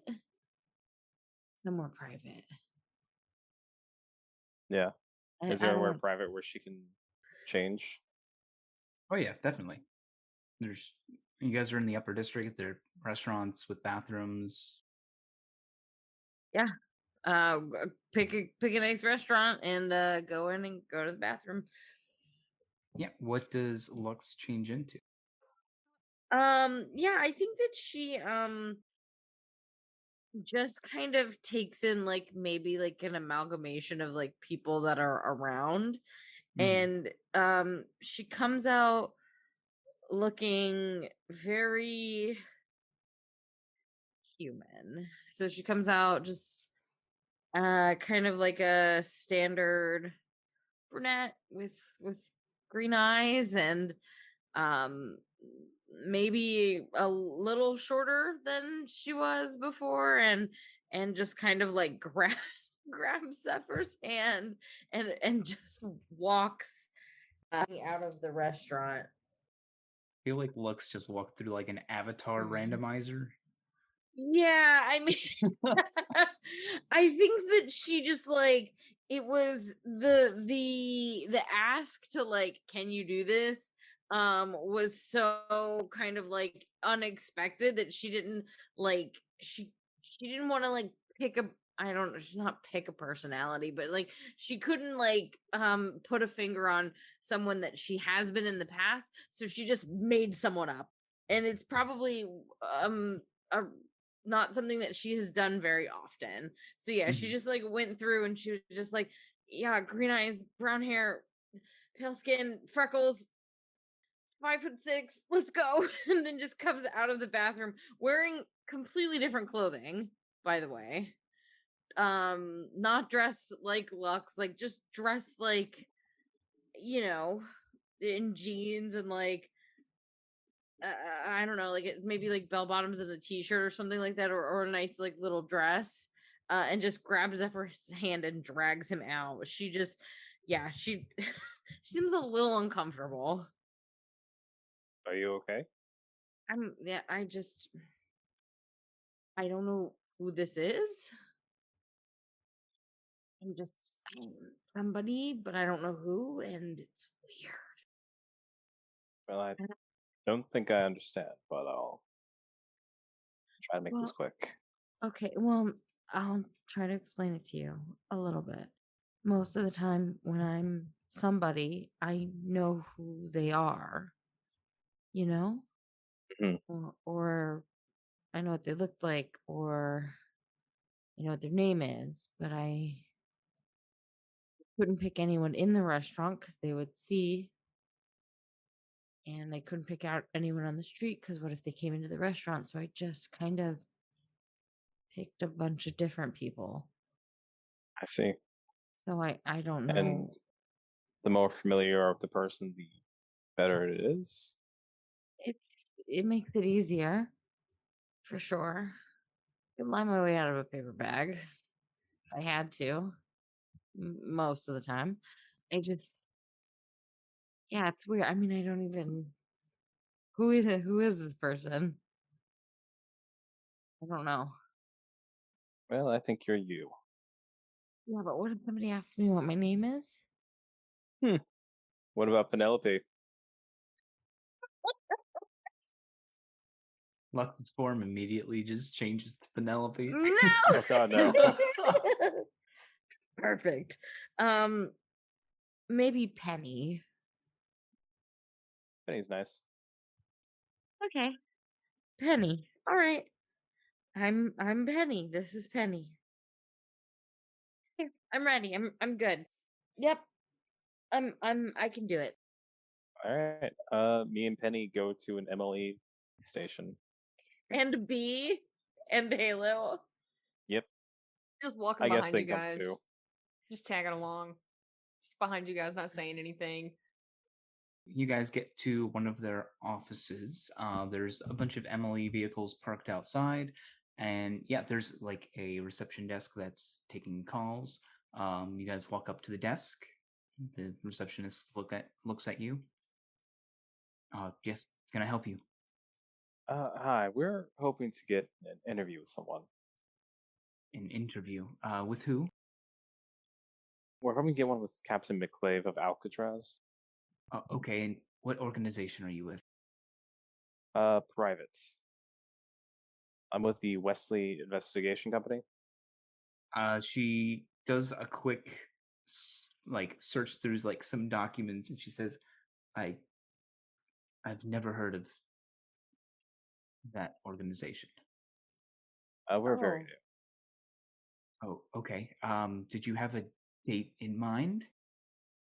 Anytime. Maybe today. Her eyes like go wide, and she says, I mean, Mr. McClave is pretty booked for at least a month or two. A month? I could put you down for the end of summer, maybe." Well, detective. No, I think that won't be necessary. Okay, and what was the organization was Wesley what? Investigations. Okay, yeah, she writes that down. Okay, well, I guess we'll have your name at least for next time you might come in. I mean, Right, isn't there thank you. anyone else we could possibly talk to? Maybe. I mean, it depends on who you're looking for. Well, I mean, I'm gonna look over to Zephyr. I mean, we kind of. This is Well, I kind of mean, our only lead at the moment. yeah. Basically, we're looking into the speechless case. She nods. I see. Can I And kind of what like did you say your name was? Can I insight her? Yeah. Nah, not 20, but 24. Seems like something just clicked to her. Oh. What did you say your name was? Quincy. Quincy and Penny Westley. So as you say that, with your 24 insight, you see it unclick, and she's like, "That's not right." Okay, I must. Yeah, she like shakes her head, and she's like, "Oh, okay," and she doesn't write it down. She said, "Okay, yes, well, we'll have your organization on file next time you come in." Right. Thank you. Anyway, She nods like, and he'll "I could have swore." She doesn't say that, but just the look Like- on her face. Can I like awkward? Can I like try to like make her feel more awkward by like looking at her like in a weird way? Like, what a weirdo. Make a deception or intimidation check. Oh, What's One D8. oh yeah, that 1d8. 6. Okay, it's a 14, so you just kind of like give her a weird look, like. Oh. Basically, the idea is like to make her kind of like make her think she's the weird one for asking that type of stuff. Truly So she'll hopefully amazing. like repress the memory. Yeah, God. let's. I'll just roll fast. Is this like a look like she thinks that she's heard the name Westley before, or Okay. Yes, that is exactly what that look is, and specifically, it clicked when you said something about the speechless case. But yeah, you like give her a weird look, like, why are you even asking for my name when you already have my company name? That's a Yeah. little weird. It's not like you would need all those details. And she's like, yeah, whatever. You give her the weird look, and she says, sorry, have a good night. oh, I mean, but there's nobody else that we could talk to. You said that there might be in regards to the speechless case, right? So, I mean, it's kind of like important. Well, Captain McClave is the leading officer of the MLE. If you wanted to talk to him, that'd be fine. But There has to be a junior officer. yes, of course.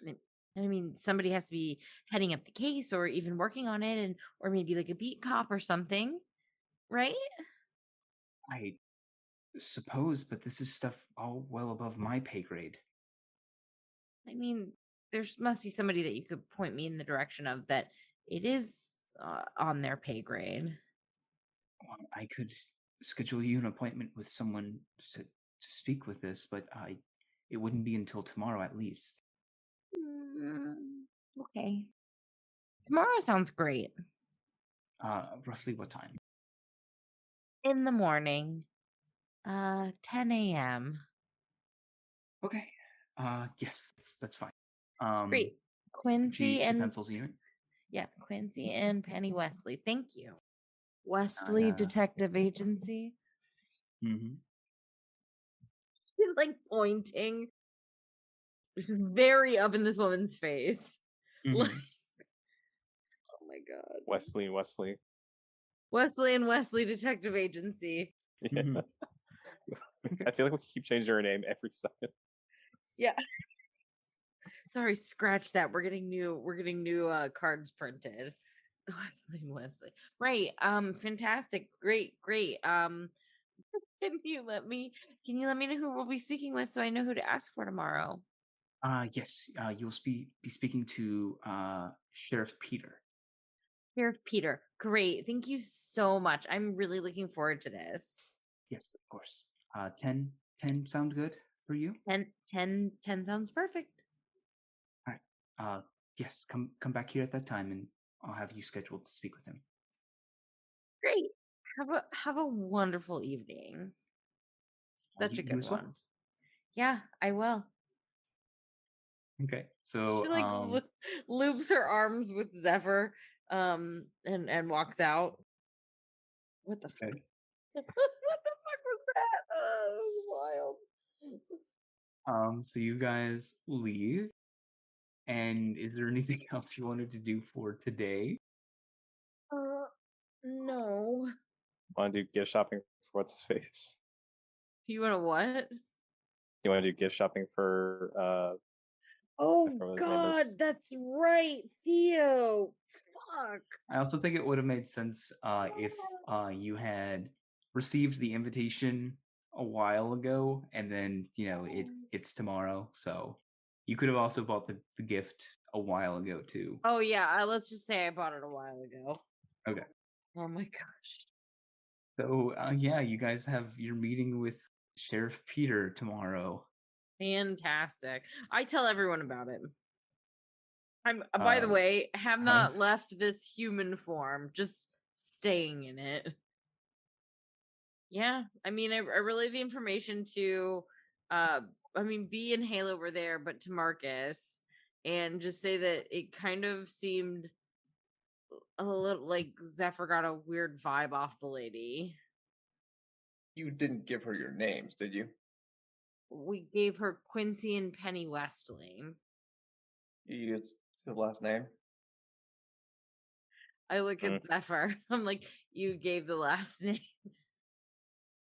Well, it's not like I'm alive or anything. That's true. We were interviewed by them, were we not? During the whole murder investigation. Well, they never asked what my profession was. Very true. And they don't know about me, she says, like pointing to herself as a human. Very, very true. Besides, if anything, that gives me more of a reason to be on the case. True. Come on, Marcus, you have to come with us. Be happy to. Yeah. Do I have to come? Yes, B. You don't want to come. Okay, what if we go to leave at the academy?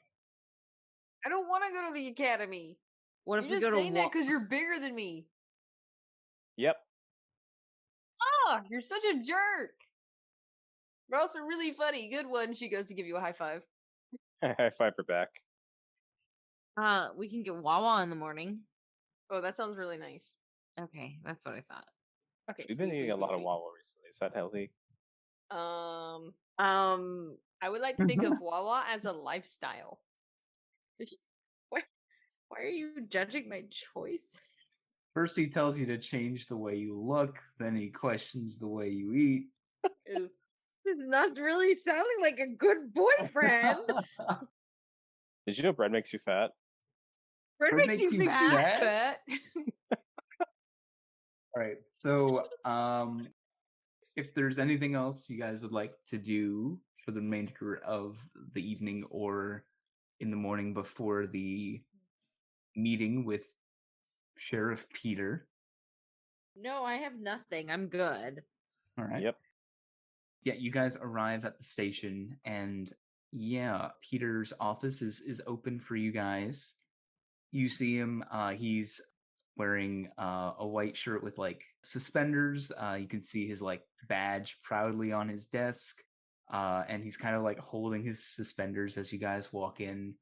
He's got the whole like mutton chops and mustache thing going on, and yeah, he says, "You must be Quincy Wesley." Indeed, and this is my wife Penny. Hi. Yeah, he outstretches a meaty hand. Yeah, she'll shake his hand. For the word chonky. Yes, chonky.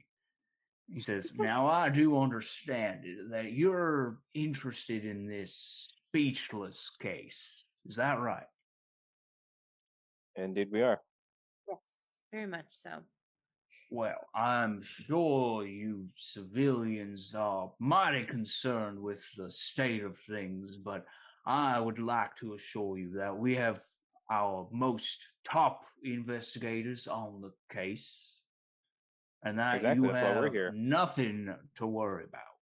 He snaps his suspenders. Well, I don't think that we're really worried. Are you, Quincy? Not at all. As well, you shouldn't be. We were hired to do the case, in fact. Well, that is interesting. I do not know, nor have I heard of your Wesley Investigation Company. Or new. Very new. Well, if you're so new, maybe you let a case such as this to the professionals, if you get what I'm saying. Well, snaps his suspenders again. Quincy has she just kind of stops. Oh boy. Zephyr is just giving like the biggest like smug grin he can muster. Like, oh, you want professional. Mm-hmm. Say, Sheriff, Mm-hmm. how close are you Close as in what? Precisely. to speechless? Well, as you may know, that's a bit confidential, should we say. Civilians Mhm. aren't privy to that kind of information. But I assure you, we have the situation under control. I do a read on this guy. Yep. Yeah, Marcus is definitely insight this guy as well. Sure, We're just yeah, gonna do a go ahead. broadside on this dude. Everyone insight 14. 14. Oh my 25. God! What is with these insight rolls? I don't know, but I hope it stays like this. Marcus, it seems like this guy might know what he's doing. Zephyr, he just sees you guys as like freelance investigators who are in way over their heads and have no idea what they're dealing with. Lux, you get somewhere in between that. I don't know about this guy. Yep. He's not gonna be super helpful. No. Marcus would say, "Look, sir, you clearly know what you're talking about. Clearly. We've been on this for a little while, my friends and I. Have you figured out how she got her powers back?" Well, I'm not of, let's say, arcane speciality, but if I were to say, she would have had to get them back before she escaped. That's very astute of you. Yes. Because no one escapes Alcatraz. Well, did she Well, kill except her. anyone? Did she kill anyone when she escaped? Not that I heard of, no. Oh, that's kind of lucky considering she's like a serial killer and she happened to not kill anybody on her way out of suspect she was Alcatraz. saving her magical potential for escaping. Magical potential that you stripped from her, and she was able just to walk out of prison. Seemingly I'll tell you not what, a trace. she would not have been able to get out of there on her own. So she had help. We MLE officers pride ourselves on our security. This is a strange case indeed. Were there MLE officers at Alcatraz that day? They're the ones that got it, yes. Okay. What was your Sir, question, Marcus? Are you insinuating that one of your MLE officers helped her escape? I was getting that vibe too. Yeah, so he kind of like looks off. He's like, I cannot vouch for the integrity of every MLE officer that comes through our program, but I will say our methods and our teachings are very strict. So it's a possibility then, is what you're saying. That's right. I'd say it's a downright guarantee.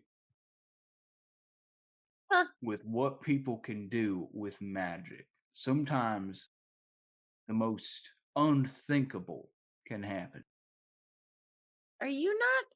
You're an MLE officer. Are you not astute with magic?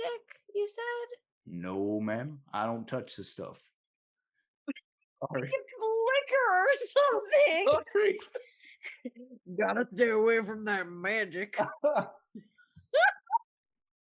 No, ma'am. I was brought onto the program before they were implementing arcane means.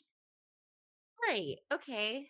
But most of the current officers, especially the ones that are guarding spellcasters and stuff, they would be using arcane means. I believe so, yes. All right. One last question from me, if you don't mind. You don't happen to have the visitation logs for speechless, do you? There are no visitation laws for anyone being held in Alcatraz. Do you have the logs of who was guarding her that day? I'm sure they have them there, but that is not my department. So, how would I obtain those logs? He looks at you like you're crazy. A fair assumption. Ma'am, those are strictly confidential to our organization. Okay. We have pending investigations going on within the MLE, I assure you. Huh. If this speechless had help, we will find out who. Sure you will. Yeah, you guys sound really good at your jobs. He kind of like holds on to his suspenders, like gives a little proud look, looks at the American flag he has mounted on his wall. What flag? What? American I didn't flag. push. What? The 10th Kingdom flag. The 10th Kingdom flag? No, he just has the American flag in there, and everybody's I don't like, even "What's know that?" where I got this. Good looking flag though.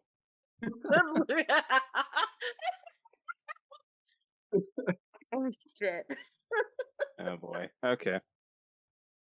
Well, if that's it from us then. That's all Like I have. said, you just leave this to the professionals, as they say. Right. Right. That's why we're staying on the case. He mumbles and walks away. Nice, nice meeting you. She leaves too. As Zephyr and Lux walk away, Marcus will kind of lean close to him and say, "Look, you know what you're doing." And my friend Charles was one of the most recent victims. I would greatly appreciate any kind of information that you might have to help bring this woman to justice. So he gives you a very sympathetic look, something you weren't expecting from a guy like this. And he nods, he says, I'm mighty troubled to hear that. Thank you. I would very much like to see this come to an end before anyone else gets hurt. I've lost a friend. I don't want to see anyone else get hurt. He nods, he says, I think we have the same mindset. If you need anything, and he slides his phone number across the table, you let me know. Okay. Yeah, he looks at it, takes it, and slips it into his shirt pocket, and he says, will do. Marks would give him a little smirk, wink at him, and walk out. I was not anticipating you guys wanting to talk to an MLE guy. Hope that makes two of us. I hope that wasn't too ad-lib. Amazing. That was amazing. It was That was great. Yeah, Okay. that was so perfect. great. I was like, what does this guy sound like? Foghorn Leghorn. Just immediately thought of the guy from Knives Out. Oh boy. You killed the accent. Oh Thank man, you. it was so good. All right. So is there anything else you guys would like to do before we wrap up the episode? No, I think I'm good. Go to the party. Go to the party. Okay. Yeah, so you guys get to the party. The Silver Speakeasy is decorated with, it's normally like, what would you say the color of the interior was? I was thinking of like, maybe like a deep blue with like silver trim. Yeah, I definitely think that that's kind of like the vibe, and it's just like very lush. Like there's like velvet, and it's it's just very much like giving off that vibe of like a place that mobsters would hang out back in the 30s, I guess, or like whatever the equivalent of the 30s. Very rich gangsters. The 1830s. The 1830s. So there's all manner of guests here, people you've seen in passing, people you've had, long discussions with if you've seen them in the restaurant, and people you've never known. But yeah, there's like hors d'oeuvres, there's light piano music playing, and Theo seems to be like incredibly busy. He sees you, Lux. His eyes like light up, and he rushes over and gives you a brief like kiss on each cheek and little hug, and he says, I'm sorry, I have to." Oh. He Oh. seems to be like very frazzled right now. This is the most you've ever seen him like frazzled. Yeah, she'll just like put a hand on his shoulder and just be like, "It's fine. I got you some champagne. I know you don't need any more, but what else could you get a man on his 150th birthday? Go, go, go, go. I'll Yeah, put so it he down." grabs it and like winks at you as he like makes a clicking sound with his mouth, and then he rushes off. He's really nice. Mhm. I played at his restaurant opening. She's explaining to Zephyr. What? He's nice. Nothing. Quick question: Right. Seems Yes. what does Lux look like right now? Oh, she looks like Lux. Okay. Yeah, Cool. she Just came making as sure. Lux. Yeah. No, she didn't come as Penny. So how are each of you dressed? Lux is wearing a dress that is similar to the one that she wore when they were on the ship doing the interrogation. It's just like a simple like silky black dress with a high slit and like a little bit of like a little fur thing. It's much more like a noir type of dress that's like very curve hugging, and then like just a little bit of the fur stole that hangs on her shoulders sometimes or at her wrists, so, and high heels. What about Zephyr? pretty standard kind of outfit for him, like slacks, white shirt, suspenders. Not a Kinda like his normal three-piece outfit. suit. Fine, it wore a 3-piece suit. Not at the fancy party. Mm-hmm. What about Marcus? Marx is wearing his kind of usual getup for him. He has to come into the upper district, but he's also walking with his special cane. Oh, nice. And how about B? She's wearing the exact same outfit she wore to the first time they went to Captain Phillips for the marksman competition, which happened to also be the dress that she wore to Penelope's preparatory school because this is the only nice dress that she owns. Oh. So, I mean, she also doesn't like wearing dresses, so like don't pity her. But it's a green dress and like the like skirt of the dress and then like the torso chest area of the dress is like a plaid and then it's collared and then the sleeves are just like a forest green. That's really cute. And then hold on, I got a picture. And then she's got like the classic Mary Janes and like white socks on. She's killing it. It has pockets and she sticks food into the pockets. Good. I love B. Yeah. So you guys mill around for a bit, get to talking with people, and eventually you will see Theo stand up on a chair and raise his glass. Everyone kind of hushes down as they look to see him smiling as he smiles at everyone else. He looks at the 5 of you and nods. Thank you all for coming to celebrate my 150th birthday. Truly, it is a gift in and of itself to have such great friends and family, though I'd prefer actual gifts too. Nevertheless, I owe a great deal of success to those who have helped support me and my crazy dream for this restaurant. I'm sure I speak for the majority when I say making it in the 10th Kingdom isn't exactly easy. But my dream for this restaurant was for a place to escape the hard days and long hours and feel as if you were among the best. After all, you all are, without a doubt, the best I know. And I very much think that dream has come true. So, I'd like to propose a toast. My first class kind of people. And as he raises his glass, everyone else does as well.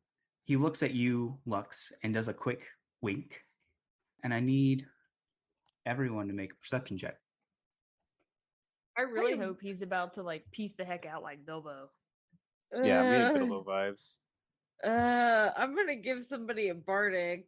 Not my you. gosh, Zephyr. It's gotta be B. Zephyr's drunk. Zephyr is drunk. Come on, B. Come on, B. Come on, If I B. get Come drunk on, B. enough, it'll remind me of my old favorite place. Pressure me. I'm bardicking you. my Oh, gosh. no. And it's a D8 Yeah, can I give one to Marcus too? at 11. So it's just whoever got the highest. That's fine. That's me. Wait. Oh, does it matter? Because Marcus, I It's Marcus. was gonna use never mind, this isn't an ability check, JK, never mind. Perception is an ability check. Give it to me. Give me the flash of genius. Okay, I will do Flash of Genius for Lux and give her +3. Okay. So 15. So Lux, you hear like this small, high-pitched sound, and I'm going to try my best to imitate it for you. Okay. It sounds like this.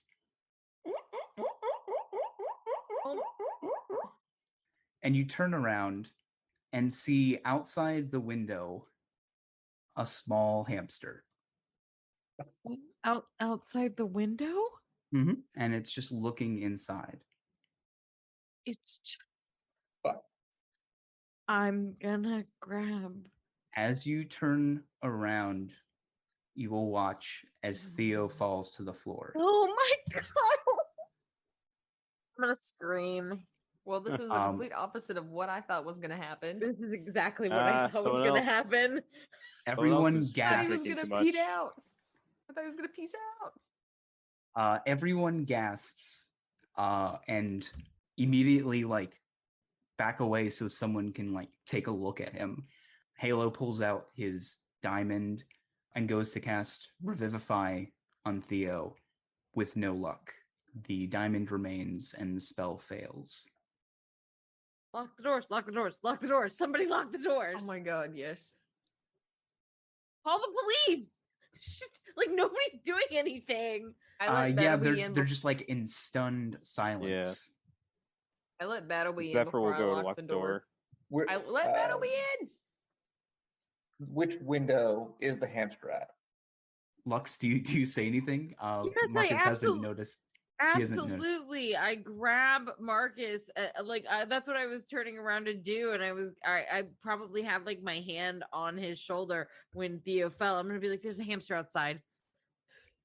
You point at the window you saw it, and there's nothing there. I know what What's the weather like outside? It's a clear night, unless you want me to roll for it. Oh no, it's fine. I think I imagined what you were wanting me to say. Yeah. Yep. Oh shit. My first instinct to say is that it's a clear night because I hate rain, but I can always roll for weather if you want. No, it's fine. It's a terrible day for rain. Terrible day for rain. Mm-hmm. Let's face it, it's not gonna rain on Theo's birthday. Theo died on his birthday. Well, the anniversary of his birthday. Oh no. Is the window is it above everybody or is it like at like person level? So you're on the first floor. Okay. The windows don't go top to bottom. There's a little sill. So this person would have to be like right outside the door or outside the window. And as you guys kind of like panic, you hear the sound of sirens. This is not good. Should we go? Should we stay? What do we? Yes. Let's see. I feel like the licensed magic user and the non-magic users might want to stay. And the magic user and perhaps the one who just went to the ML. Oh, we all did actually. Thing. Oh yeah, we all went there. We all went there. You gave him your number. I did. Yeah. They know that we were here because we were invited. You have the invitation, right? I have the invitation. That's good. Yeah, I mean, but she just kind of like, she's like, I didn't go to the office. yes, true, you didn't. What is Lux's face?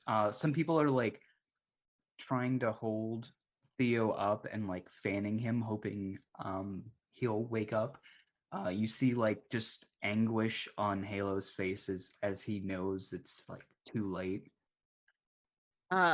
She looks absolutely shell shocked. Like, she's just like, it's this look of complete disbelief that because it's so odd because he like looked at her and he like winked at her and stuff, and then he died. It was almost like it was planned.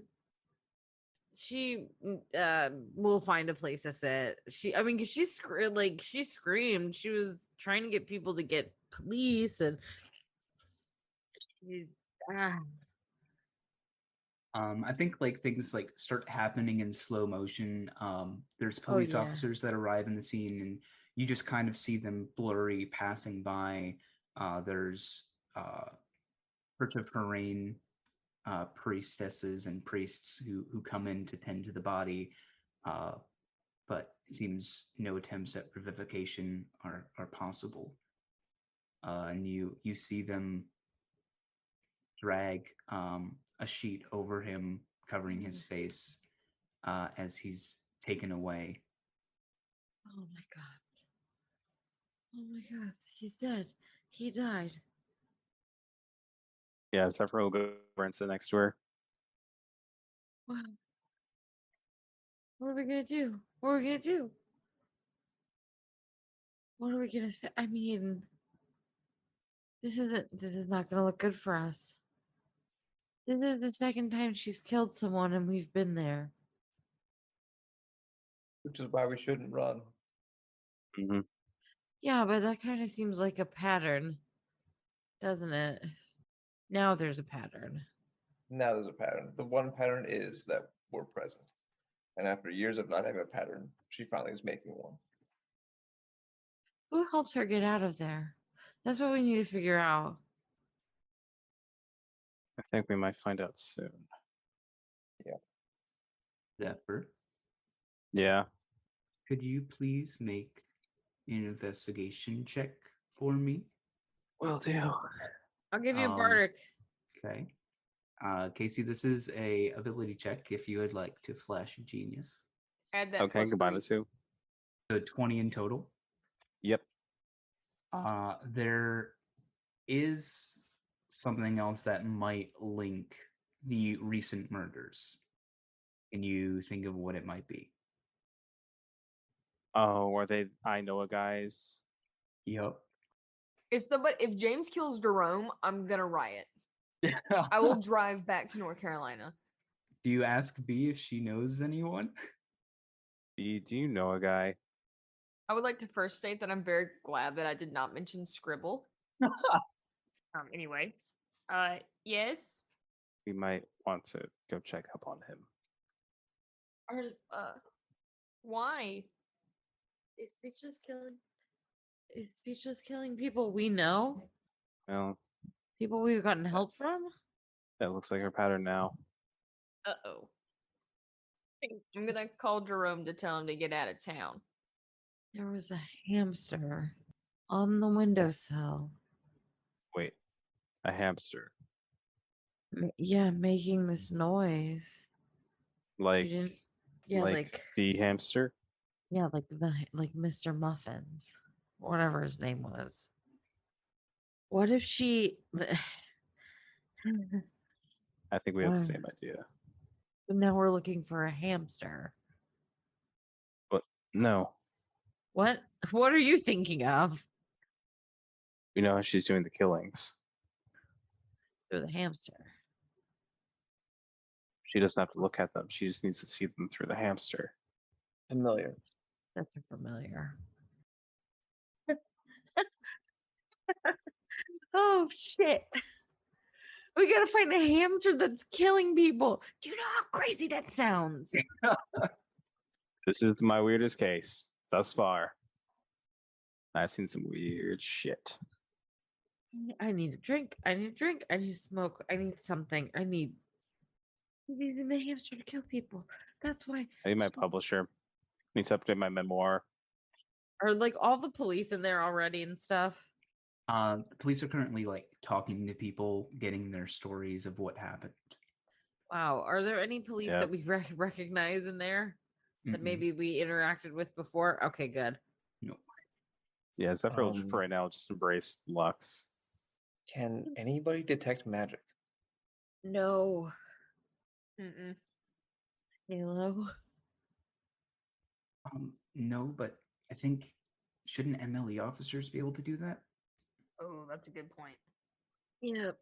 Marcus looks for the nearest MLE officer. So there seem to be like MLE officers doing a variety of tasks. There are people like questioning, people marking out the crime scene, and then you also see someone holding up a hefty tome, and they're sort of like chanting incantations, sort of like waving their hand about the room. Would Marcus be able to figure out what they're doing? You could make an Arcana check. 10? Hard to say. They might be using magic to like get a sense of what happened. Like maybe there's magic that can replay recent events. Okay. You're not sure. All right. I probably wouldn't want to interrupt him, but is there somebody like near him who might be observing? There's definitely there's Emily officers talking, so you could talk to one of them. Great.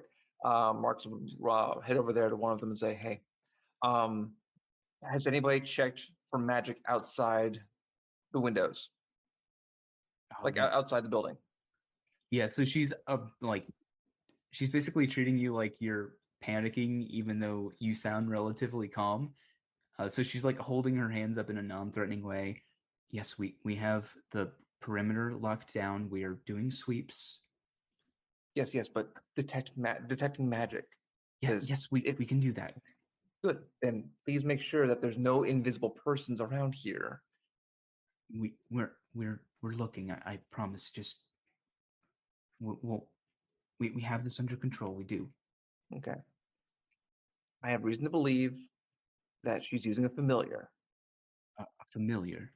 Yes, a hamster, a small itty-bitty gerbil, and I cut my hands, about this size. Where did you? She like takes out a notepad and she says, "Where did you see this hamster?" It was on the windowsill, and he'll point. But Theo was killed in the restaurant. Yes. And how do familiars work?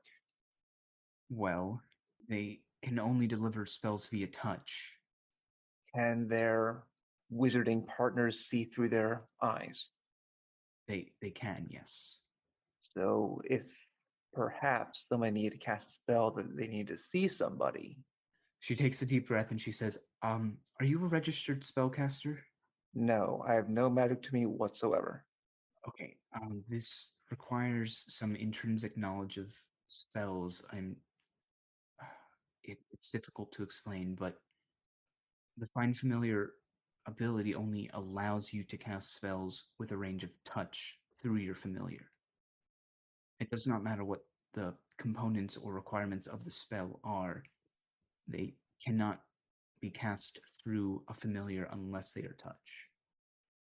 Marcus wouldn't know this, so yeah, Marcus would have to let it drop because he wouldn't know this.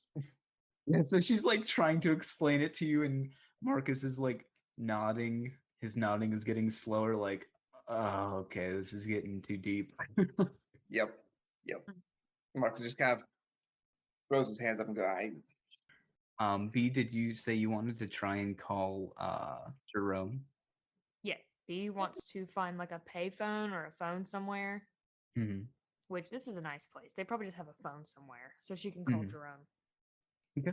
So yeah, you pick up the phone. He's your boss basically, so you know his number, and the phone starts ringing. We do a quick cut over to Jerome in his garage. He's got a headset on that's like hooked to his pants as he's like working on his ride, and we can see the phone ringing on his counter, but he doesn't seem to notice. Bitch. Oh, he's not answering. We can go there. We can go after. Oh wait, you're not close to us. Never mind. B will walk back after she's like, he didn't answer. We can go after, right? We can go later and make sure he's okay. Yeah, just stop by. Wait, where is his shop in the lower district? Mm-hmm. Okay, I'll just swing by before I go home. Yeah, I think we'll come with you. yeah, we'll come with you. We'll drop you off. It really sucks. I'm I'm sorry about your friend. Thanks. He was a great guy. And it's my fault. It's because I knew him. Oh my Zephyr will just try to comfort her, just pull her in.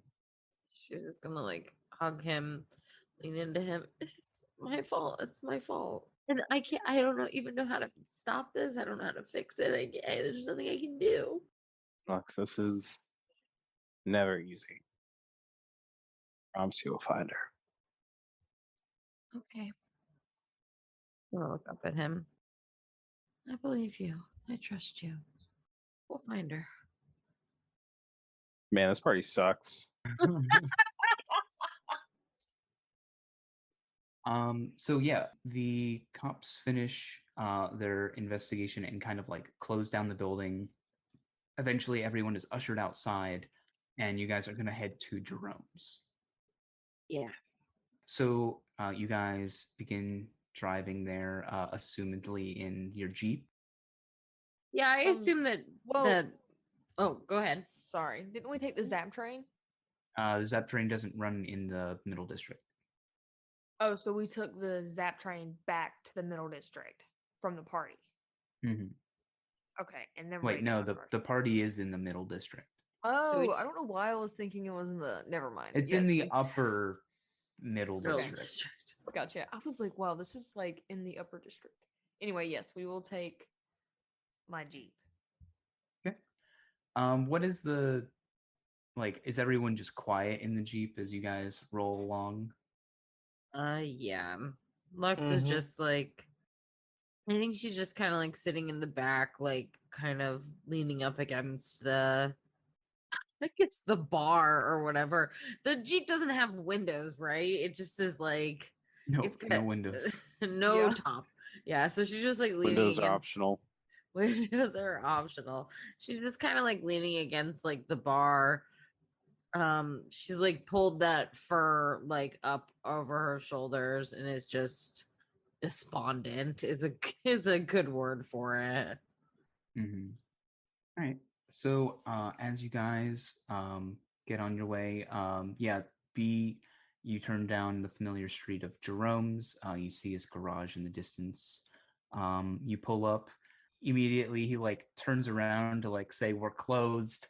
But then he sees it's you and a bunch of your friends. He says, "Oh, B, good to see you. What are you doing here so late?" Hey, wait, does off the record, does Jerome know B is a blade? Don't think so. Okay, I couldn't remember. Hey, so there, how do I put this? There's a killer on the loose, and we're pretty sure that she's killing people we know, and I think you should leave town for a few weeks. Just be safe. Some kind of joke? What are you talking about? No. Why would I lie to you? I don't know.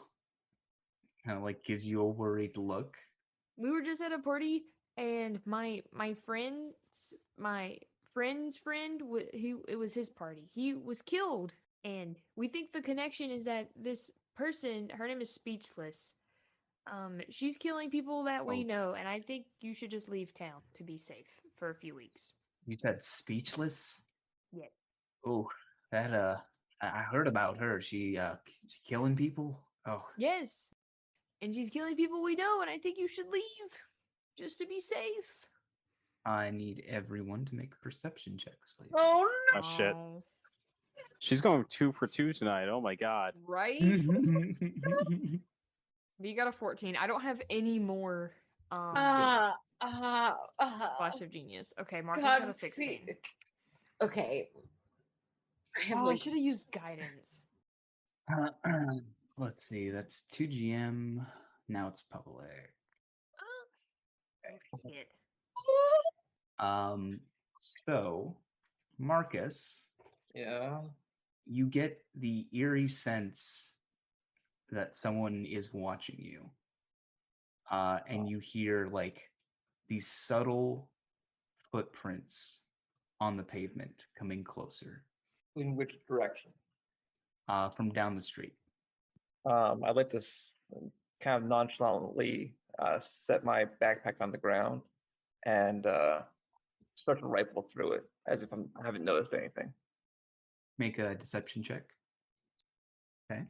Close, but no cigar. The footsteps proceed to walk closer. I would kind of shift my body weight so I would face kind of the building, as if I was trying to get more light into my pack, and try and use my periphery to see if there's anybody physically walking down the street.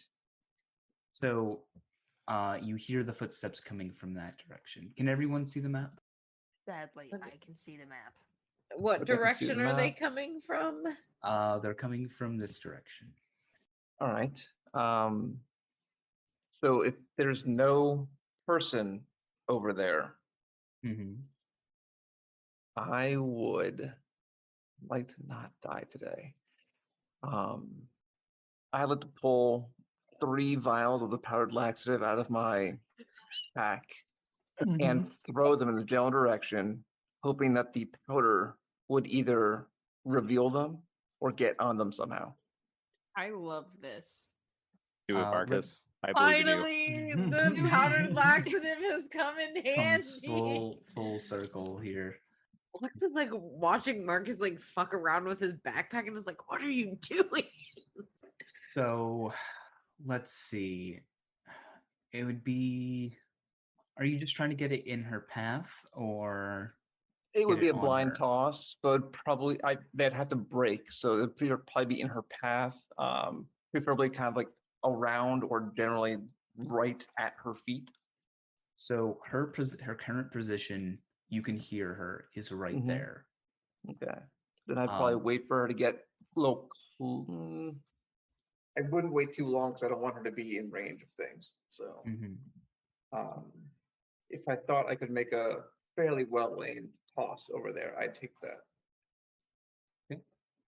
She walks a little closer. She's now here. There, 60 feet. Mhm. 60 feet is long range, isn't it? For an thrown item. improvised thrown weapon, yes. Cool. Let me double If check you on were- something real fast. If you were to run you it, guys- would that be you guys surprise do- round? It'd be a blind shot. I don't know. If you You already if you were have to run up to her, disadvantage. You already have disadvantage because she's invisible. Yeah. Yeah. if you were to run up to her, would that be would you get a surprise round? Only if she's surprised. Yeah. But yeah, so everyone, you guys see as you guys are talking to Jerome about a killer, you see Jerome start going through his bag, and you hear the clinking of many laxative bottles. All right. Marcus, what are Marcus is you going to doing? throw those things at this point. And because he's got the sharpshooter feat, long range does not impose disadvantage on ranged weapon attacks. But her being invisible does. Right. So it's not going to be like a double advantage kind of thing. It'd just be like standard disadvantage. I'm not trying to precisely hit her, just the area. So it's like within a 5 to 10 foot area. Yeah, go ahead and make an athletics check to throw it at her. Damn it. I'll give you a bardic. Can I give him a bardic or no? It's too late. Well, he hasn't explained what he's doing, right? Yeah, they don't know at this point. I was trying to be as subtle as possible so you wouldn't know what I was doing. Yeah, then she just has no fucking idea what you're doing. Okay. Yeah. So yeah, you throw the laxatives, they land just like around here, and you hear like the figure stop walking. What are you doing, What are you doing? Why did you just throw Get bottles of him Lux? inside. It's at that point that you will see the figure emerge from invisibility. You see Speechless standing there. She's wearing like torn pants, these large boots, a sort of like white stained tank top, and you see her violet eyes sort of in the darkness against her, and the light is like shining against her pale skin, and she's kind of grinning this thick smile. Oh no. Get Jerome inside. Jerome, you have to Is get Zephyr- inside. Zephyr like block Jerome, like jump in front of him. Well, before that happens, Oh, I need everyone select their tokens Oh, and roll initiative. ah, oh, Marcus. oh my god. Okay. Good for her. Good for You got her. a 10. Okay, that's. Oh, damn, Lux. Oh, damn, Lux. It looks. Oh man, right behind you. Yeah. So, oh, Halo. Halo. I forgot Halo. Baby It's there too. Halo. Baby Don't Halo. forget the baby. You got 9. I'd be spooked too. It's like I imagine the scene going down like in slow motion. Everyone's like speechless, but Zephyr's like, "Halo." So, Lux, you are first to act. Oh, that I hate that for me, honestly. She's not wearing metal, is she? No. It's worth asking. Yeah. I'm gonna cast slow. Okay. Wait, what's the range? Ooh, good. It's that good range. On speechless.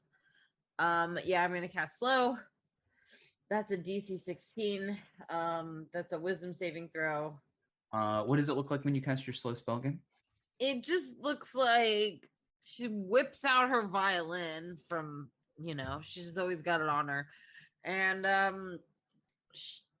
you plays a few notes and just flicks it with the bow towards speechless, and it's just this oddly very quick moving bars and notes that just kind of encapsulate the area and like slow down as they do. So they move very So- quickly, and when they get to that area, they just slow down. So you begin casting the spell. We see like the bars and the notes, and it's gradually getting slower. Mhm. And you just hear her like in your mind, stop. And for a second, you're startled. You continue to try to cast the spell, but again, she just says, stop. And before you know it, you lose control of the spell, and it is countered. Okay. All right. Okay. I see you, speechless. Is that the end of your turn? I feel like I should probably just maybe take a couple of steps back. So I'm just gonna take a couple of steps back. I have 3 Bardics left, and I'm gonna give one to Marcus. Okay. Good luck. Wait. Marcus, that's your turn. This might end badly. Oh yeah. And I have a question because I was a dumbass and didn't write this down the 7 sessions ago. With my conversation with Klaus, he had mentioned the name of his guild, and I don't remember what it is. The Dark Game. The Dark Game. Mark is going to leave his backpack on the ground. He's going to carry his cane with him. But he's gonna start walking at a normal pace towards her. And he gets about there, and he would take the piece, the white bishop out of his pocket, and ask her if she's playing the game. Interesting. So as you were saying that, you see her like about to cast a spell, and she kind of looks at you and shakes her head, and she says, "Not anymore, no. Who are you?" My name is Marcus. Are you Layla?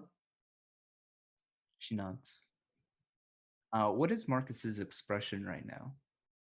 A veiled attempt to keep absolute sheer terror off of his face. Mm-hmm. Could you make a deception check? I will try. That didn't go well. So she looks at you. Though you are able to walk forward, she notices the hesitation and she just like smirks. Pretty brave. Walk up here. You know I could kill you instantly, right? Yes, All it would take is one word. that is true. But you could have killed me several times over by now. Damn right. Credit where credit's due. You're damn near perfect. Better than perfect. Probably. She looks past you and everyone else. What is everyone else doing? I think Zephyr's trying to he's gonna try and guard Jerome. He's his still name? inside the garage at this point. So the garage is like over here. So you better guard yourself. So I can just move freely, or Yeah. So I just wanted to know what everyone's everyone's reactions are. Just like I shocked. Like Lux is when Marcus starts to move that way, she like reaches out almost as if to stop him and then puts her hand down because she's like, I don't know what he's gonna do. I would say Zephyr looks determined but inquisitive. Like he's seen serial killers before, but he's interested in what's happening. Lux is worried. Like she's got tears in her eyes. It's not going well for her. I think the amount of time for Speechless's turn is up, so she doesn't do anything. Beatrice, do you do anything? Ooh, that freaks me out. Does she look nimble and athletic? She does seem. What about dexterous? She does seem. You gotta leave that to the roll. I'm sorry. Okay. I'm going to hold a level 2 catapult to throw at her. What do you start levitating off the ground, getting ready to levitate? It's gotta be 5 pounds. Probably just a big rock. Okay, so, yeah, the rock starts to like But it's only like wiggle slightly. But it's only gonna move if like she, because I can either do that or I can aid and give everybody. I can give Lux, Zephyr, and Halo +5, and that'll increase their max hit points. Do the aid if you. Okay, cool. Because I was about to be like, well, she can just cast catapult when she like makes an aggressive move, but like literally she's being aggressive right now. She's totally aggressive. So B is gonna cast aid. What's Halo's hit points? 41. Okay, she chooses three creatures, so she's gonna do Zephyr, Lux, and Halo. So their hit point maximum and current hit points increase by 5 for the duration. All right, good to know.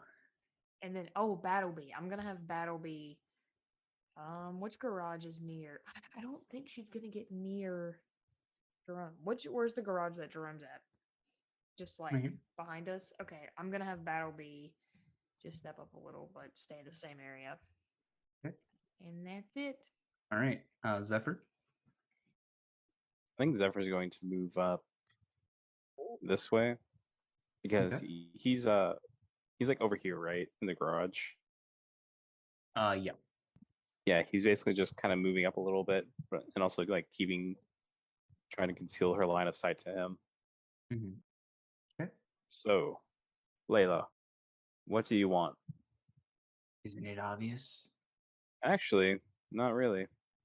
It's just this whole time I've been trying to figure you out, but never place a motive on you. You wouldn't be the first. Are you scared? To be honest with you, I might have been at one point, but now you chased down one killer.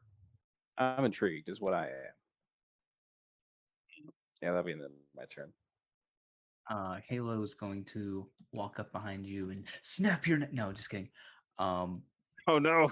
Oh my god. Curses! Sudden but inevitable betrayal.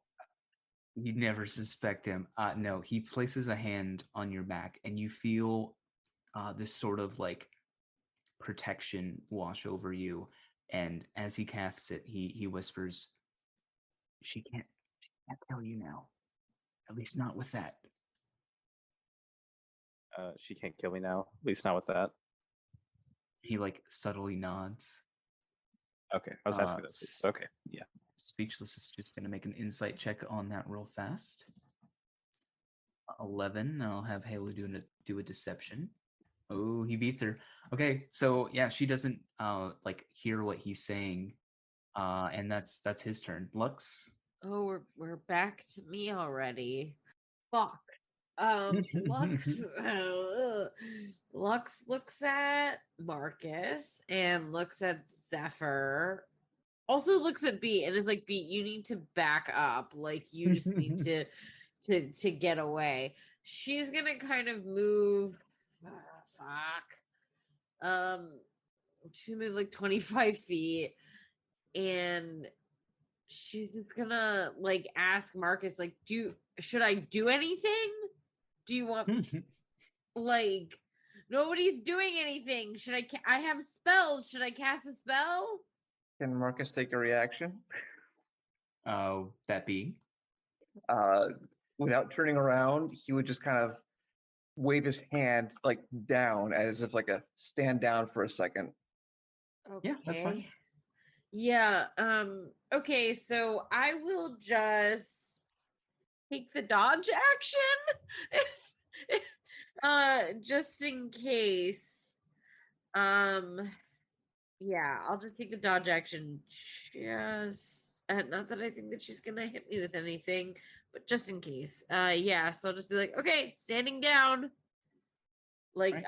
I won't say that, but I'll say like, okay. Right. Marcus. He'd probably take half his movement to go there.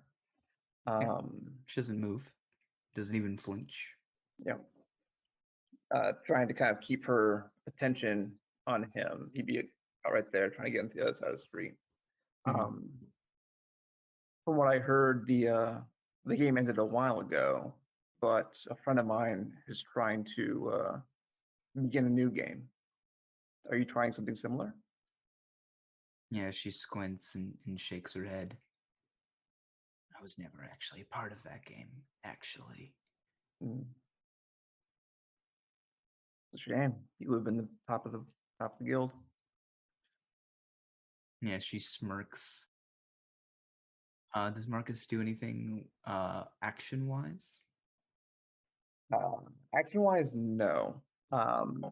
She would look at her though and say, I know I'm no match for you.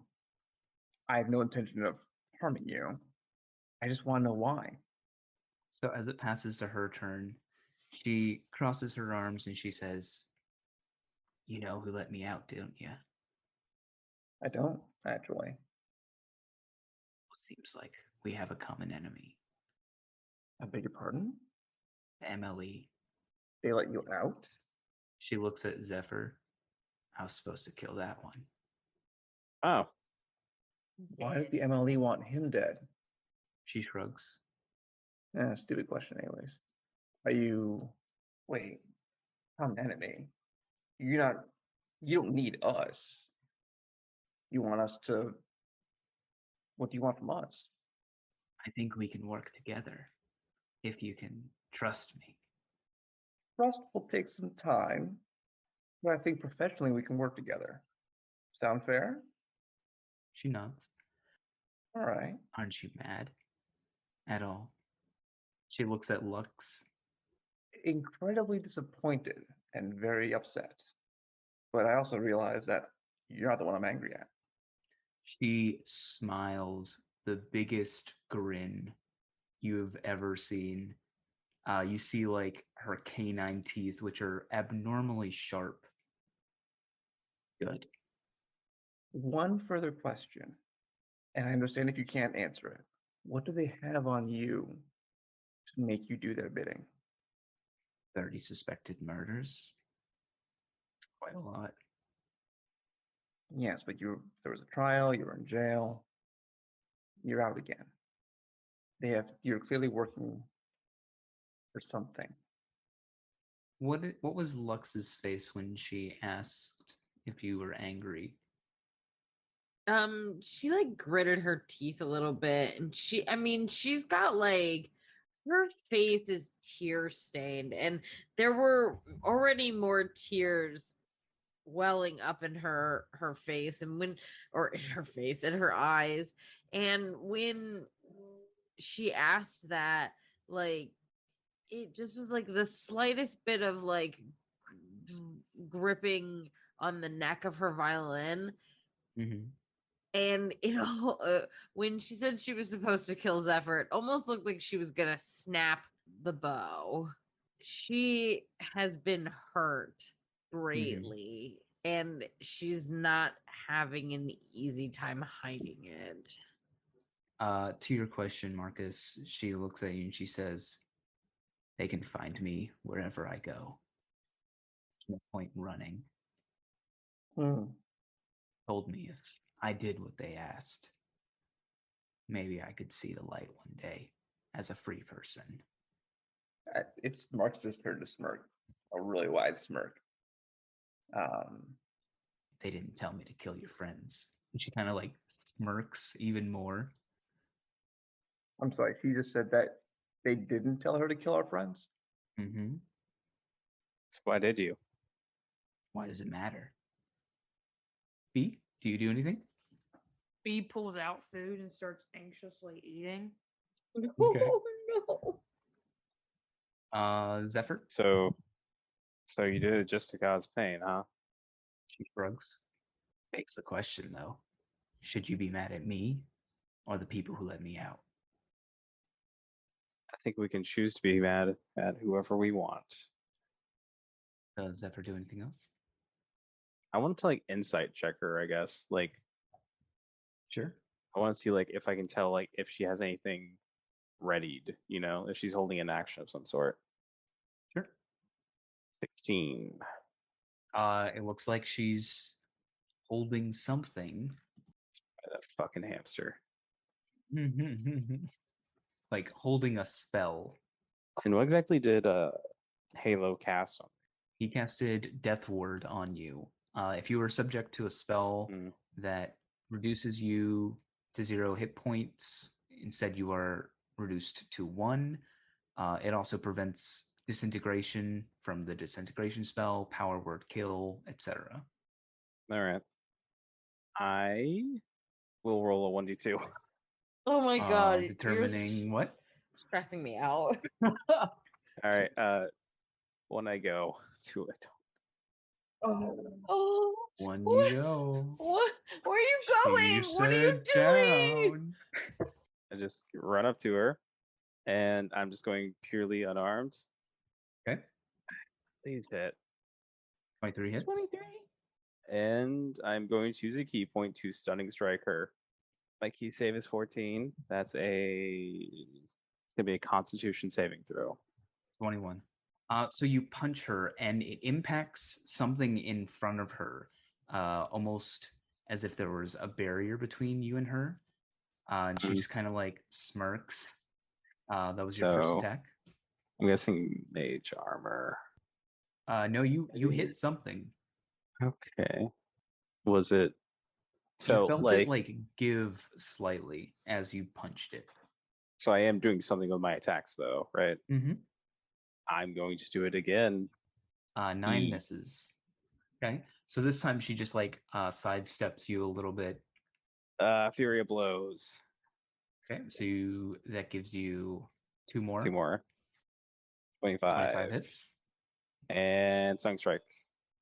Still no physical impact on her. Balls. And yeah, you just see her like sneer as she begins to like raise her hand as you go to take your last strike. 24 hits. 24. This time something breaks And you actually break through and like punch her in the face. You see like a little bit of like bruising where you punch her. And stunning strike. 16. Damn, she's good. And yeah, she has with your last strike. Wait. I Yeah. have action surge. You do have action surge. Oh my So that would god. be 2 more attacks. 11 misses. 10 misses. Why? So as you're like flailing, you feel like you're getting tangled up in something as she's just raising her hand, getting ready to do something. Halo looks at everyone like, what do I do? What did I do? What do Yeah. I do? As a reaction, What- can Marcus yell out, wait? Yeah. Halo will wait. You don't have to use a reaction to that. It's fine. Lux, do you do anything? Yelling at Speechless, to be honest with you. Oh. Well, When you say wait, she looks at you, Marcus, and continues raising her hand. Before you kill him, tell him who's killing him. Lux, do you do anything? I'm gonna cast polymorph on myself. I would like to turn into a dire lion. Dire. Yeah, that's what James said. What is the spell level of polymorph? It's level 4. So she needs to roll to be able to do this one. She adds her spellcasting ability mod, as well as her proficiency bonus. As you feel your size begin to grow, she holds out her other hand, and you feel your body like start to morph back and forth between polymorph and regular Lux until you find yourself just like on the pavement in like lion position, but still in Lux form. If this wasn't so stressful, this would be really funny. Rawr. Stop. I hate you. Fierce. Stop it. Lux just kind of like just sits back on her knees and for fuck's sake, as a bardic inspiration, I don't think you're within range. I think you have to be within 30 feet of me, which you're not, and I'm not moving. I probably should move. Actually, you know what? I am gonna move. Oh no, you are. I'm gonna go ahead and give Zephyr a bardic inspiration. I only have one left. I'm going to move closer. Okay. I'm gonna move 30 feet up. Because if she's gonna kill him, I want to be there. I want to be close, I guess, so I can fucking try to obliterate her afterwards. All I don't know what Marcus. Halo did, so yeah, that's my turn. I'm done. Oy, oy, oy, oy, oy. All right, Marcus, what are you doing?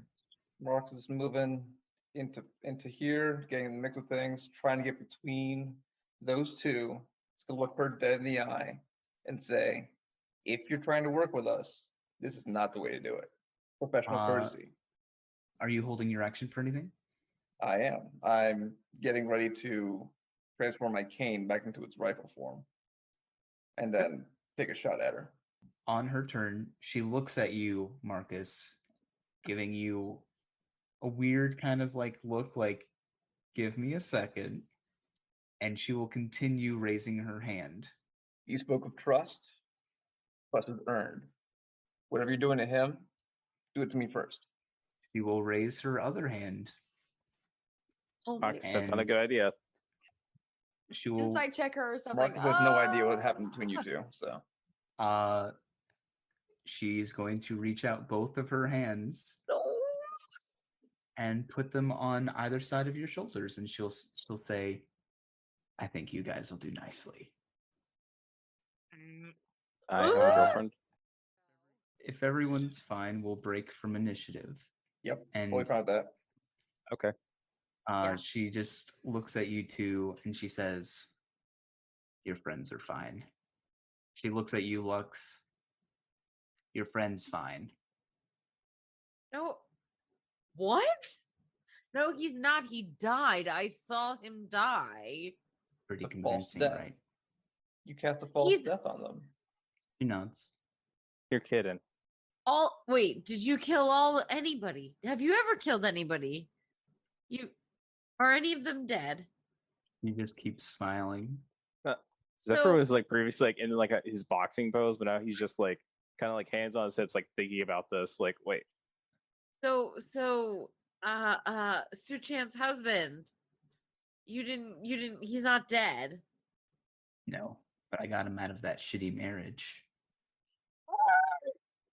Oh, Okay, what about- alrighty.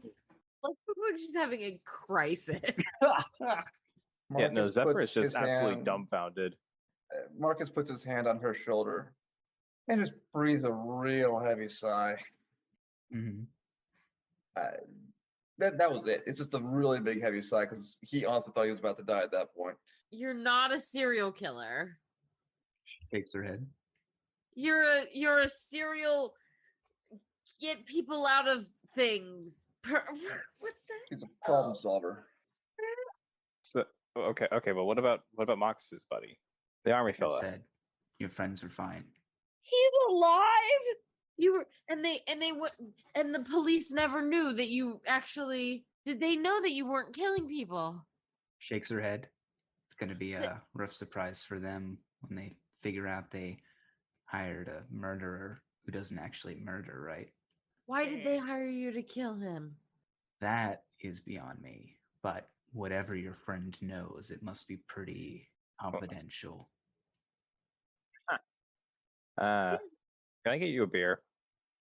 Oh yeah, let's go. Let's take the serial killer, the serial not killer. No, I You have a punched beer. her. Okay, I punched her. Let's go back to my place. I've got plenty of liquor. We need to talk about this. Oh Yeah. yeah, Let's get yeah. out of public for a little bit. Yeah. Exactly. We're in the middle of a neighborhood. Beatles, Crying can out you do a loud. little disappearing act and just walk near us? She winks I mean, at you you. probably already know where we live, right? You already know where we live, don't you?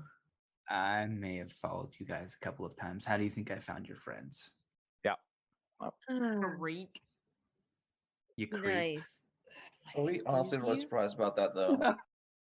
No, I'm not surprised. Ugh, I'm so stressed. Looks just has gone back to sitting in the middle of the street. You stressed my girlfriend out. You stressed her out. Marcus has one question before we kind of go into the Sure. darkness here. Mhm. What happened to Mr. Muffin? Oh my god, I do want to know what happened to Mr. Muffin. Yeah, this is a good question. As you say that, you will hear a squeaking sound from the sidewalk. Speechless will look over and like you'll see her eyes go wide as the little hamster runs across the street to her. That's cute. And she kneels down, picking him up. Chief, you found me. What? You're crazy. And she like raises him up to her shoulder where he perches. Did Theo know that you were killing him? Fake killing him? Yeah, he knew. Oh, what a son of a bitch. That is the Also- longest-lived hamster I have ever seen. Truly. Also, don't call him Mr. Muffin. He hates that. His name is Oh. Chief. That's cute. Awesome. He's a That's really leader amongst his type. And she scritches under his chin. That's cute. I'm sure he is. That's pretty Marcus cute. would extend his hand and his pinky really and attempt to shake Chief's hand. He will sit back on his hind legs and reach out his little hamster paw and shake your hand. Marcus is just kind of like, I'm shaking hands with a hamster. Okay. Yep. Is that Ever since truly I- the weird? Ever since I made him my familiar, everyone just assumed I killed him. Damn. That makes I guess sense. you could say that's where I got the idea for this whole thing. How does that work, Oh. by the way? What was the math magician's name again? Percy? Percy. Man. So Percy was a bitch. Actually, he was probably the nicest one I knew at that school. I'm sad now. Up until he basically ratted you out for killing a hamster. She shrugs. Okay. Well, I guess that explains why you didn't go and kill them. I'm gonna go tell Jerome that he's okay and to not listen to me. Where did Theo go? What? Looks just lays back on the pavement. I don't understand. Well, originally when I did this, I had someone in autopsy get the bodies out before they were, back to life. Theo's probably back at his place now. What? So did they all make it, or they all made it, as in they didn't die? Yeah. How did you get around the whole soul thing? Their souls, like they couldn't be revived because they're still alive. I get that part, but like, you can't speak with how dead. How are you doing? Like, their soul had to go somewhere. Well, that's the thing. If you try to resurrect someone who's still alive, it doesn't work. And she looks at you, Lux. I wasn't counting on you trying to speak with them. I had to stay in the room to counterspell that. Okay.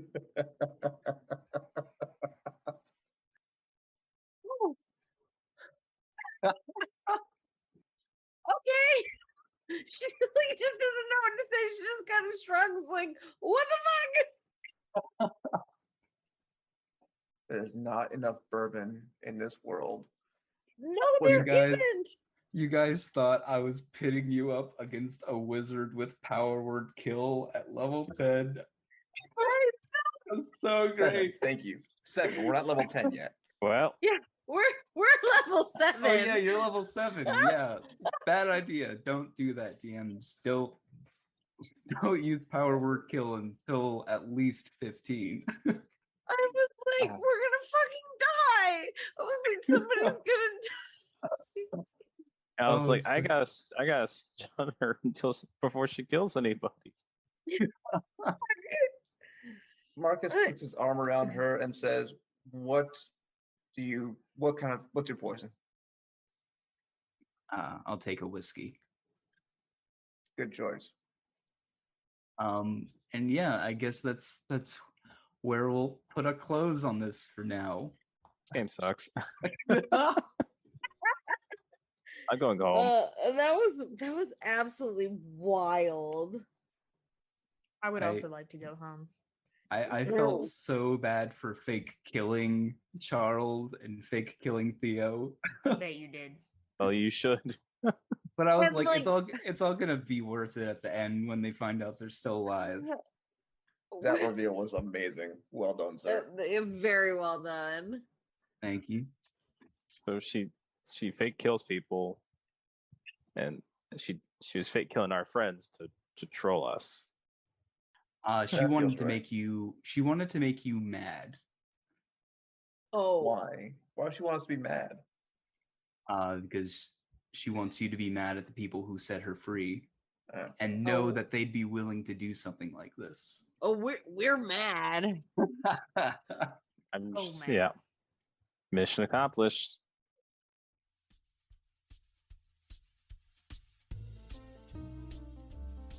Thanks for listening to another episode of Radio D&D. You can find us on Instagram, TikTok, and Twitter at Radio DD Pod, and make sure to check out Drawforth Arts on Instagram. They created our podcast cover art and did an absolute amazing job. If you liked what you heard, please rate our podcast on Apple Podcasts, Spotify, or wherever you're listening. I'm Stephanie, and I play Lux, and you can find me on Twitter or Instagram at Plain Ethereal. That's PLAIN Ethereal. I'm Ethan, and you can find me at my Twitter at Badger_D, in as in the letter D. Join us next time on Radio D&D.